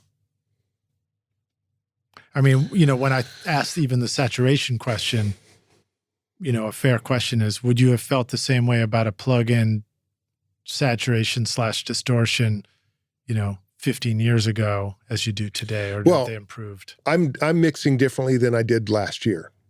I mean, and this goes into the concept of being curious. I mean, there's records that I've mixed that I walked away feeling really proudly about, going, "Oh, that record sounds so good," and then listen to it 10 years later and you go, "Jesus, what the fuck was I thinking?" But that's how no one comes out of, Picasso doesn't drop on the floor as a newborn, It's, you gotta be willing to make mistakes in order to learn, and you've got to be okay with that. You can't overthink that stuff. You can't go, "Well, I can't mix this," or "I shouldn't do this because I'm not qualified to do it." That's bullshit, The only way you get qualified to do it is to do it. So you got to remain curious. You've got to allow yourself enough rope and grace to hang yourself, and then hope it works. And if it doesn't, well, do something different. Try something different next time. This is how we get better at what we do.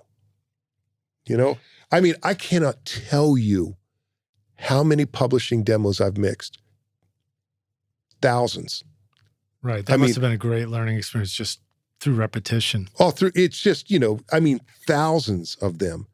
And 99.9% of them were cut in a studio with a live band. And even more challenging, they're cut so quickly that some of the critical decisions you make before you take the photograph through the glass weren't made. Maybe we should try a different guitar. Maybe we should try a different mic. It was like, nope, plug it in, go. That sounds great. Next, So you're getting something that sounds like a record, theoretically, because you're getting something that is well played, and the parts are normally, it's so funny, man, when you hear publishing demos, demos now are done by a lot of laptop jockeys. Right. They're not cut like they used to cut, which is with a live band on the floor. Yeah. Publisher, it used to be a publisher would say, yeah, we're going to take this song to the floor, which means they were like, okay, we're going to go cut it with a band if they felt like it was a good enough song to do that. If not, you just do acoustic vocal demo. Right. And hope the song doesn't surface. So now the way they're done, when I say, by the way, I don't mean to be, I'm not trying to be adversarial by saying laptop jockeys. That's just not disparaging. It's just true. It's just the truth. It's the truth. People become capable of whipping up, digital drums and creating a whole thing. What about bass? Does bass get MIDI bass? Oh, I mean, I got to tell you something, man. I've heard there's so many incredible producers and programmers in Nashville now. It's mind-boggling. So here's what's happened over the last 5 years. I mean, 6 years, maybe a little longer than that. I mean, that work has dried up. It was like someone turned off a hose. Because here's what publishers are doing now. Publishers are signing track guys. When I say track guy, this is what I mean. A guy that can sit behind a laptop and put together a track really quickly. Fly loops around. It's not uncommon for track guys, and this is not a dig at track guys. It's not necessarily my cup of tea, but there are track guys that may not be able to tell you the difference between a D sus and a D chord because they're working with loops and samples. So what they're looking at is they're looking at color. They're looking at a palette of, a vibe. And it used to be a publisher the writers would write the song. They would show up to the publisher. The publisher would say, yeah, the song's good. Let's take it to the floor. They would book a session in a studio and have demo players play on the session. And they would always, it's fascinating to go to one of these sessions because you have these players that are just unbelievable. They work really quickly.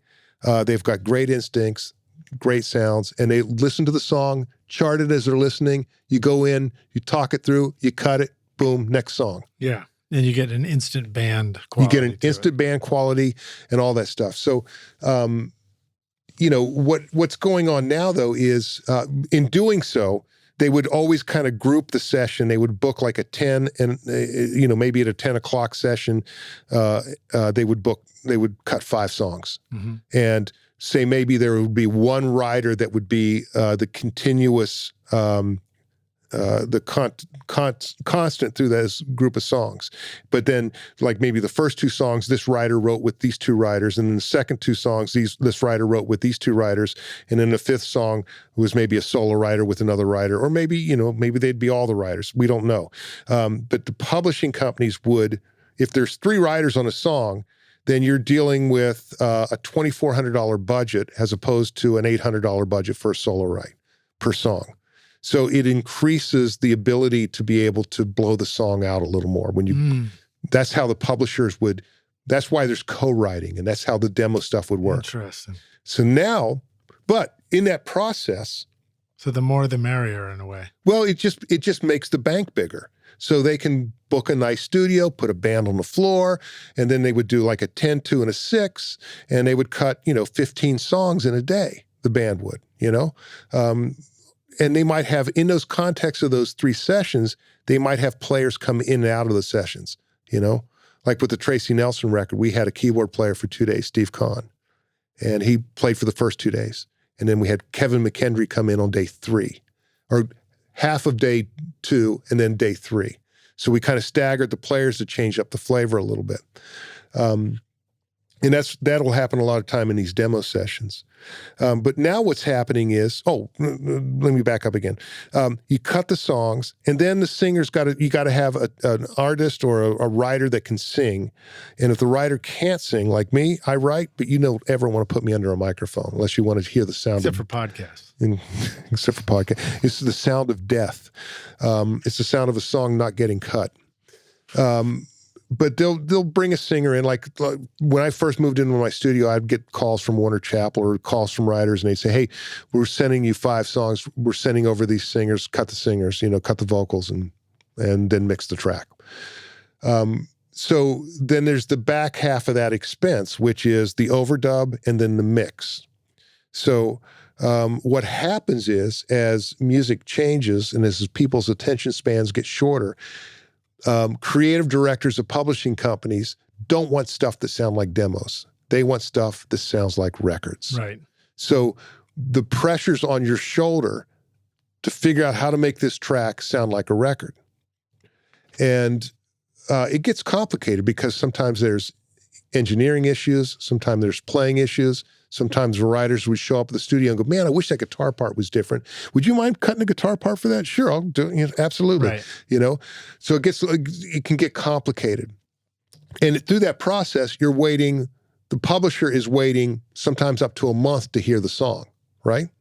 And sometimes, so what has happened now is artists in this town who don't traditionally write are understand that because the dollar value is shrinking in album sales and all this other stuff, another source of income for the artist is to be a writer. And some of these artists are not writers, but they're taking a piece of the pie. So what the publisher does is the publisher signs a track guy. Now the track guy might be a writer, might not, but he can do tracks really quickly. So the publishing company may send the track guy. Now, I'm paraphrasing. I'm just dumbing all of this down. It's not that way with every track guy. There's some amazingly talented producers in this town. So I don't want to be disrespectful to these guys, or insinuate that they can't do something. Please do not read anything into what I'm saying. I'm just dumbing things down to give the example. What the publisher would do is they have an artist, and the artist is wanting to write. So the publisher goes, "All right, well, I'm going to send a track guy, and I'm going to send a really good writer with this group." So what they do is they get a song done, and at the end of the day, they get the demo done, because the track guy's working, cutting the vocal on the fly, mixing it, printing it hot, sending it out. Boom, done. Mm-hmm. Next one. And the publisher... Writer makes sure it's great. Artist makes sure the vocals sound like a real singer. Right. And the artist feels like the artist is engaged in the process, so the artist is more likely to cut the song. And the publisher, who sends in the track guy and a writer, walks away with 2/3 of the copyright. And they get a demo really quickly.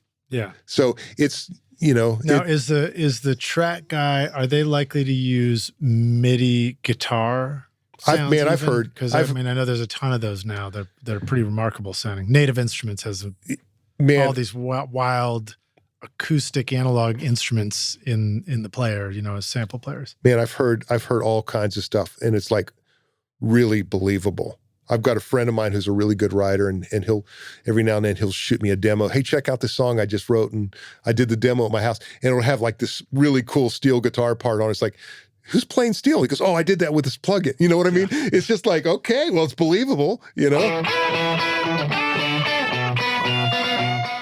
Do you feel like all the time that you've spent watching YouTube videos, trying out mix tricks, and tweaking version after version of your mixes has gotten you nowhere? Have you been looking for a simple, straightforward, step-by-step process for creating a pro mix that won't take years to learn? What if you could have a Grammy-winning mix engineer who understood all of your mixing struggles and could coach you through them? If you struggle with any of these questions, then the Ultimate Mixing Masterclass is just for you. Now you can discover the proven step-by-step mix system from Grammy-winning mixer Craig Alvin for consistently creating a pro-quality mix from your home studio that will sound amazing everywhere. Listen to this quote from one of our students, David. Quote, "Absolutely the most informative and helpful block of information and mentoring on the mixing process I've ever been a part of. That was like sitting behind a mix engineer for years, watching and picking up tips along the way, condensed into a 6 to 7 hour session." Close quote. Look, I'm so confident that the Ultimate Mixing Masterclass will take your mixes to the next level that if you can't get a killer mix within 30 days, I'll give you a full refund, no questions asked. So if you're ready to take your mixes to Grammy-winning quality, then go to ultimatemixingmasterclass.com and start now by checking out the free preview of the Ultimate Snare Mixing Trick, and I'll save a seat for you at the front row table at the Grammys.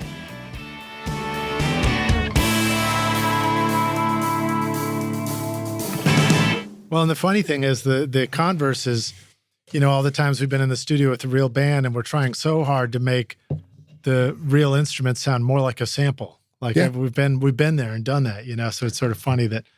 It's so funny. I cut a song this morning. A drummer came to the studio. It's a song I wrote with an artist, and the song is not being used with the artist, so I'm going to re-demo it and pitch it for television. That's my goal, at least. So the drummer, who was also a co-writer in the song, came in to play. And it was really fun because the song has this groove to the whole song. And the reason why I use this drummer is he's remarkable. He plays in time, and his velocities are all matched. I mean, there's not stray snare hits in the context of a 4-bar phrase. It's all, I mean, if you look at the waveforms with no compression, they're equal from top to bottom. He's remarkable at what he does. And he makes it feel like a real drummer, but sonically, it sounds like what we're accustomed to hearing now, which are samples, which are all the same velocity, all the same sound. Yeah. So there's a little trick there that you go, okay, we want something to feel real, right? We want it to have the energy, but we want all the velocities to match because that's what we're used to hearing. Right. He's, just a brilliant drummer. Anyways, it's a really interesting time. It's, I had this friend of mine who was a writer. This is funny, this is the downfall of it, or not the downfall of it, but the chink in the armor as far as I'm concerned. This friend of mine who, he doesn't live in Nashville anymore, but he's an amazing writer, amazing musician. I think he's back in Texas. He went to a co-write one morning and he got to the studio 15 minutes late, So he walks in, the track guy's sitting behind his laptop programming, and he has his headphones on, and this writer comes in and he pours his coffee, and, the guy takes his headphones off and looks at him and goes, "How do you think the bridge in this song should go?" And the writer's like, "What song?" You know what I mean? It's like, the programmer was doing his job. He was getting up. It's already happening so fast. Yeah, he would show up one coffee late. Yeah, he was putting something together. He had a vibe and he was chasing it. And that's what they were going to write that day. Yeah. So, but to me, that is a lot of times with songs, that's like, framing the house and putting all the appliances in without putting the walls on or putting the roof on it. Right. You mean you prefer some of the way of having a band play together and write it together, or what? I just prefer songs that are thought through. Right. And I think that the equation is, although can vary, because art is art and art comes from, different inspirations and stuff. But I feel like, and you can absolutely come up with a track and then write a really cool song. It's done a gazillion times a day in this town and done well. But there's a lot to be said for writing around the lyric. too. I There is. the times where, a lot of my recent experience is this whole like writing songs from poems things, which is really fun to do. And sometimes I just whip up a track, like, here's a cool track. It's just me playing drums and guitar and bass because it sounded kind of fun. And then send it to my buddy Sean, and he stitches some vocals to it. And that's got one kind of feel. Yeah. But then another time I think, oh, let me start with this line, and I'm going to write around the phrasing of this line. Yeah. And it's a totally different kind of result. It is. It absolutely is. One of the bad things about, God, good, bad, make up your mind. One of the things that I had to learn early on when I was writing is I would come up with a line that I thought was cool, maybe an opening line for a song. And I would marry that line. But the line is just an opening line. It's not the song. Right. The only way to really write a bulletproof song is to write to the hook. And the really good writers are the ones that can hear a track. If you're going to write to a track, if you hear the track and the vibe of the track inspires the lyric, But if I were to tell you, if I were to say, Liz, I got a great lyric. I want to write a song with you tomorrow. And you were just not asking any questions about it or anything. You just build a track. And I were to walk in and go, all right, here are the lyrics. And that's the track. Okay. This doesn't work. You know what I mean? Square peg, round hole. Yeah. The vibe's wrong. The prosody's wrong. Right. So it's, what's prosody again? Prosody, Prosdy. Prosody is with the English language, it's commonly used to describe the proper or improper accent on a syllable.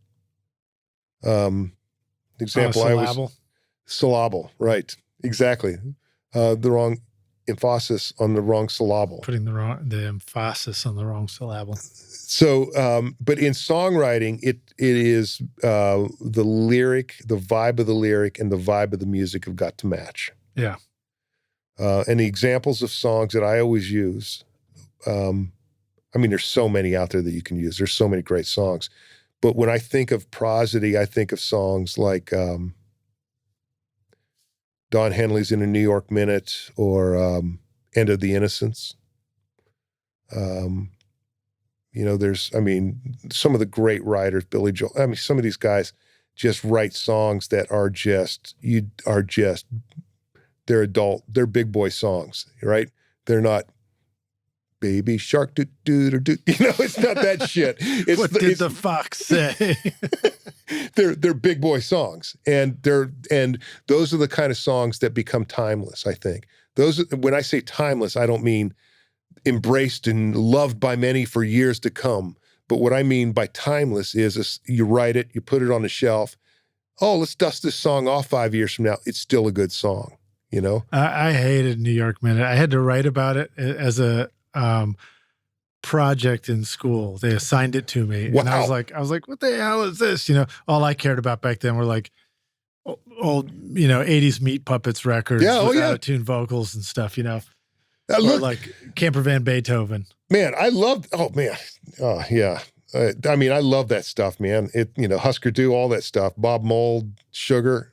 Give me that all day long. Yeah. Of course, now I've been, the owners of the Eagles console, so I appreciate that's right. Don Henley and all those writers, all those guys. You've I learned to really change my thinking on music, songwriting, all of that, just doing it professionally for decades here in Nashville. I still love the same music that I always loved, but I have a greater appreciation for the song. When I came here, I still loved Rush because there was a lot of fast notes in it, and weird time signatures. Yeah, it was cool. It was like, oh, that's like fun puzzles, Yeah. Like scoring a goal on the field, doing a trick shot. Yeah. But learning to appreciate a song for just being a great song and having something in the lyric that moves me and means something was a great experience. And I think part of it too is you need a little life experience before songs and lyrics. If you want to disagree, that's fine. Or if anybody does, but it's occurring to me that it wasn't until I had my heart broken that the lyrics leapt out of a song on a first listen where I was like, oh my God, that's what that means, you know? Oh my God. Well, there's a saying in town that says, write what you know. Yeah. That's the wise sage writers always say, write what you know, because they understand that. If you're going to say this is what I was saying earlier. If I'm writing with a female, I'm going to suggest a lyric, but I'm going to wait until I hear the direction they're going in, because I'm not a female, and I'm not going to lead the conversation. I've done that, and in sessions before, and I've fucked up the experience both for the other writer and the opportunity. Yeah, I've done it. I've been bullheaded about stuff, but here's and thought, no, it's got to be this way, and not paying attention to the nuance involved in all that stuff. Here's the thing about audio. Here's the thing about songwriting. Here's the thing about playing an instrument. Here's the thing about life in general. It's like developing your palate. All of it is. It's like, when I was in high school, there were two types of wine. There were red wine and white wine, Don't drink the red wine, you'll get a headache and you'll throw it up, And then... trust me, I did that with the white wine too. Oh yeah, exactly. But over the course of years, you start to learn about wine. The regions, you start to learn about the grapes. Is this a Cabernet? Is this a Merlot? Is this, blah, blah, blah, and then, you start to learn about what wines work with food. You're not going to sit down and order a Cabernet with a piece of fish, are you? Maybe, but it is, it might blend better with a Chardonnay, or a Côte d'Or. There's so many different elements involved in picking a wine that helps the experience become a better experience. And it's the exact same thing with music. Yeah. It's the exact same thing with mixing elements when you mix a track. The more you do it, the more defined your palette becomes. And I think the number one thing is if you want to mix, if you want to write, if you want to do that stuff, you kind of got to develop your voice, because what it does is, like when I mix something, I had a friend tell me once that he knew he could tell one of my mixes from, if I played one of my mixes amongst others, that he could tell it was my mix. Now, I don't know what those elements are. He has an opinion about what those elements are and what he hears and how I approach something. But I do know that there's ways that I like things to sound. There's certain ways when I go to mix a song, there are certain things that I shoot for. And those are based upon impact. Mm-hmm. I feel like impact is really important. You don't control where the song goes. It's going to end up on Spotify playlist between two bigger budget songs. If it doesn't stand up, people are going to either consciously or subconsciously dismiss it, or go, oh yeah, that's nice. Or it could be cool. I mean, look at Jay Joyce. I mean, he makes records that are bold and daring. But there are things that Jay does production-wise. But his records don't sound like other records. Mm. And that's what makes Jay Joyce, mm-hmm. So there, if you develop your voice, if you develop what it is, your ideology, your sound, if you develop your thumbprint, I guess, or whatever you want to call it, the more you can make it your own, what that does is that helps define who's going to come to you, which means that you are going to have opportunities to do the stuff that you love to do and get paid for it, as opposed to the stuff you have to do to get paid for. You know what I mean? Yeah. And I think part of that too is remembering to do the things that you want to do. Copying is a great, the sincerest form of flattery or whatever, right? But at the same time, if you're always trying to copy everything else, you might not find your voice. You might have to just let some stuff happen the way your own wacky vision for it. And then once you make it, you got to share it. Yeah. If you don't share it, Nobody's going to know that you had that voice. Yeah. You know? Well, and again, I know a lot of people that write great songs that aren't interested in anyone ever hearing them, that are just, they do it because it's something that they love to do. Right. And there's nothing wrong with that. But if you're wanting to support yourself, if you're wanting to tack on the second word in the phrase, which is music business, if you're going to tack on that second word in the phrase, then there's some things you got to figure out. Right. And everyone's tolerances are different. Everyone's vision is different. Everyone's objectives are different. Everyone's motives are different. And you've got to figure out what it is that makes you want to go to work every day. Whatever it is. Whatever it is. Dude, let me go to this question. Yes. This one I've asked you twice before, actually. So this is going to be the third time. This is our hypothetical question. We're going to take the Wayback Studio machine and you get to go back in time, find young Raj and say, listen, dude, this is the single most important thing you need to know to become a rock star of the studio yourself one day. What advice would you like to go back and give yourself this time? That might be different than the other two answers I've given you.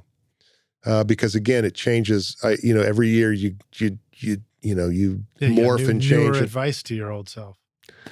I think the most important thing is, if you go into the studio to work, is to understand what your role is to understand, if you're engineering, to understand what that role demands and to make sure that you are prepared for that. If you're producing, understand what that role is.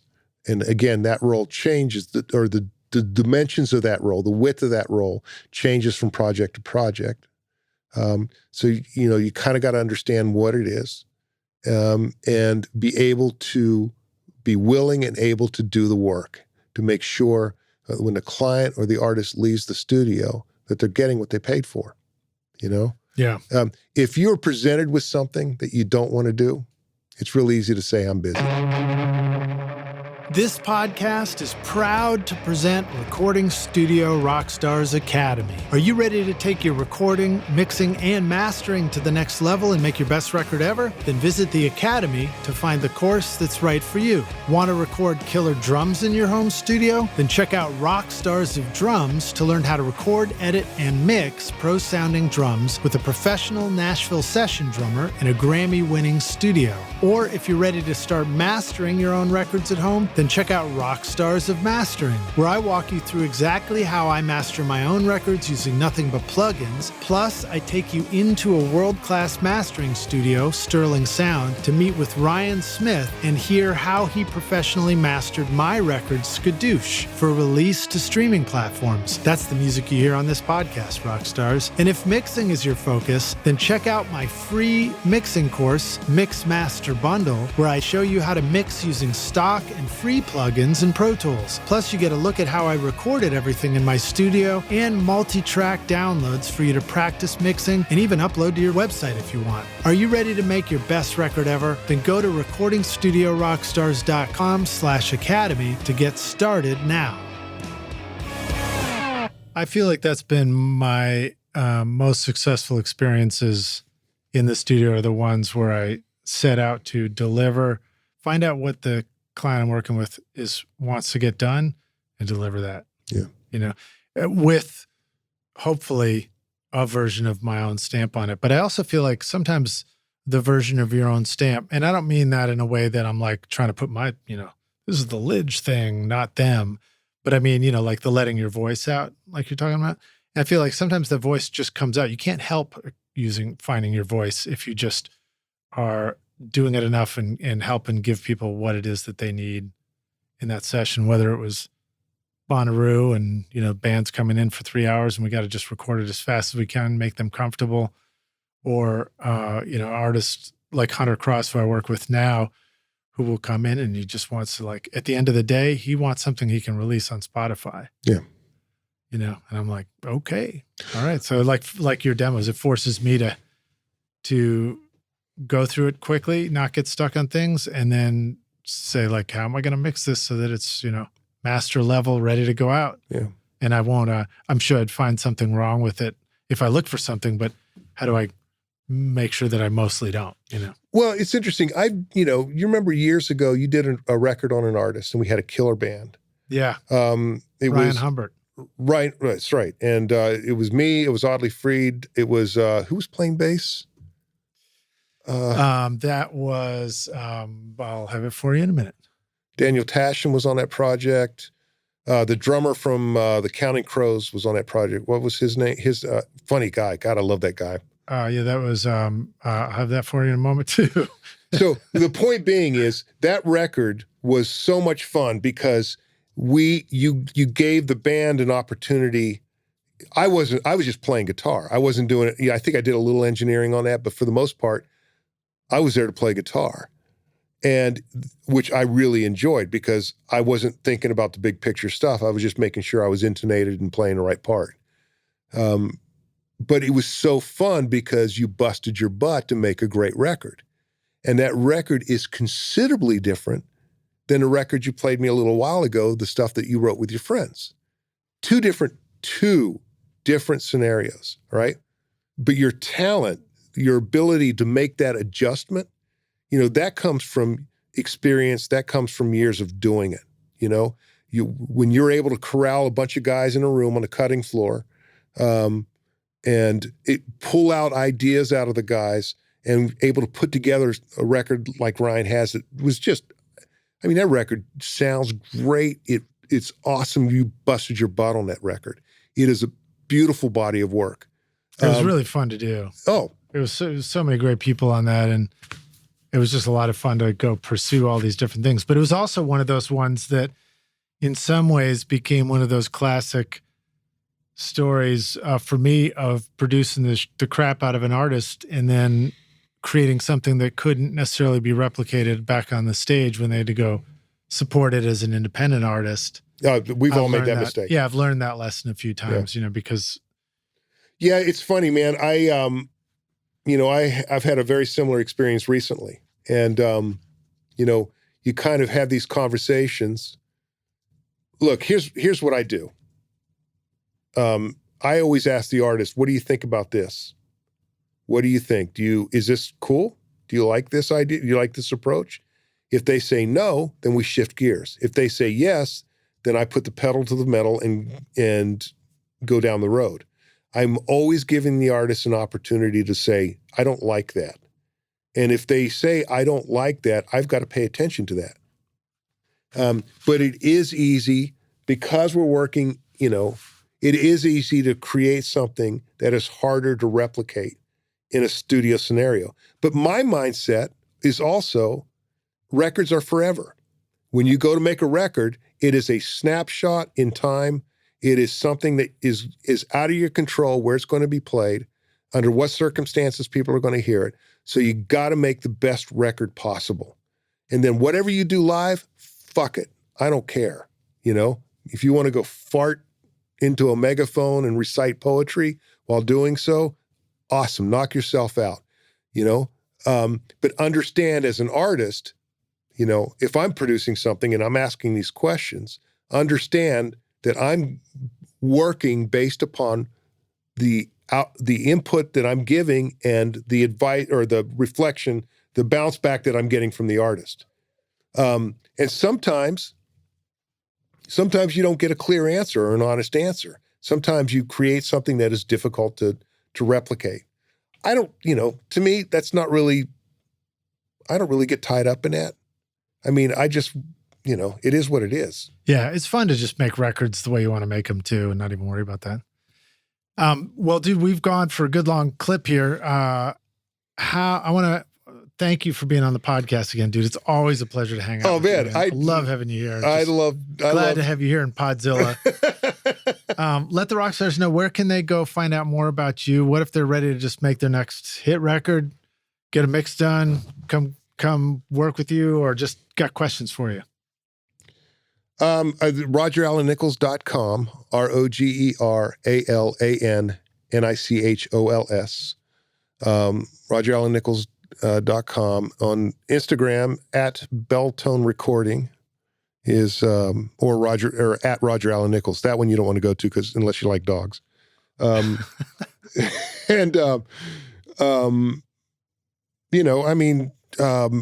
they can email you if they want to, Sure, you can always reach me, Roger. And we'll have links in the show notes too. So we have links to the website for Roger and also Roger's discography. So you can click through and listen. If you go to All Music, records. if you go to All Music and put in Roger Alan Nichols, and the reason why I say Alan is there's another Roger Nichols. There's two other Roger Nichols. Yeah. One's a famous songwriter who worked with people like John Denver and yada, yada, yada. The other one is Roger Nichols, who produced Steely Dan. And, had a little bit of confusion. There's a little confusion there. And I got to tell you something, man, early on when I started producing, I had to start using my middle name because there was so much confusion in that, and it was obnoxious. Did you ever say like, thanks, Mom, thanks, Dad? Why didn't you just tell me to pick a different career at the beginning? Well, it's one of the things that caused me to be curious about producing is seeing Roger Nichols on I loved listening to the Steely Dan records, that he worked on. I thought that they were just brilliantly produced and executed. And so when you see, when you're a small kid looking at a credit and you see your name in a credit and you love music, it's like, oh, wow, that's interesting. You become curious, and not that it, but he did live in town. When I moved to town, he was living here. And there was a lot of crossed messages and phone calls that I would get where people thought they were talking to him and they were talking to me. Right. Oh, wow. And that was some very, very entertaining conversations. Well, that's probably better than, me getting a phone call as the Toy Box Studio and somebody was thinking it was the Toy Box, the adult sex toy store down the street. Dude, great to always see you. Thanks for coming and being on the show with us. My pleasure. Thank you so much for listening. And Raj, we'll see you around the studio. Maybe I'll see you over a margarita before then. I hope so. All right, man. Talk to you soon, dude. Cheers. Cheers. Thanks so much for listening to Recording Studio Rockstars. If you enjoyed the show and want to help make it better, then please share this episode with your friends on social media and leave a rating and review on iTunes to help the podcast reach more rock stars like yourself. You can click directly over to iTunes or go to rsrockstars.com/review for an easy explanation. And remember to hit the subscribe button to keep up with weekly episodes. And if you're ready to make your best record ever now, then head over to Recording Studio Rockstars Academy, where you can start with my free course at mixmasterbundle.com. Thanks so much for listening, and thanks for being a rock star. I'm Lid Shaw, and this is Recording Studio Rockstars. Now, go make great music.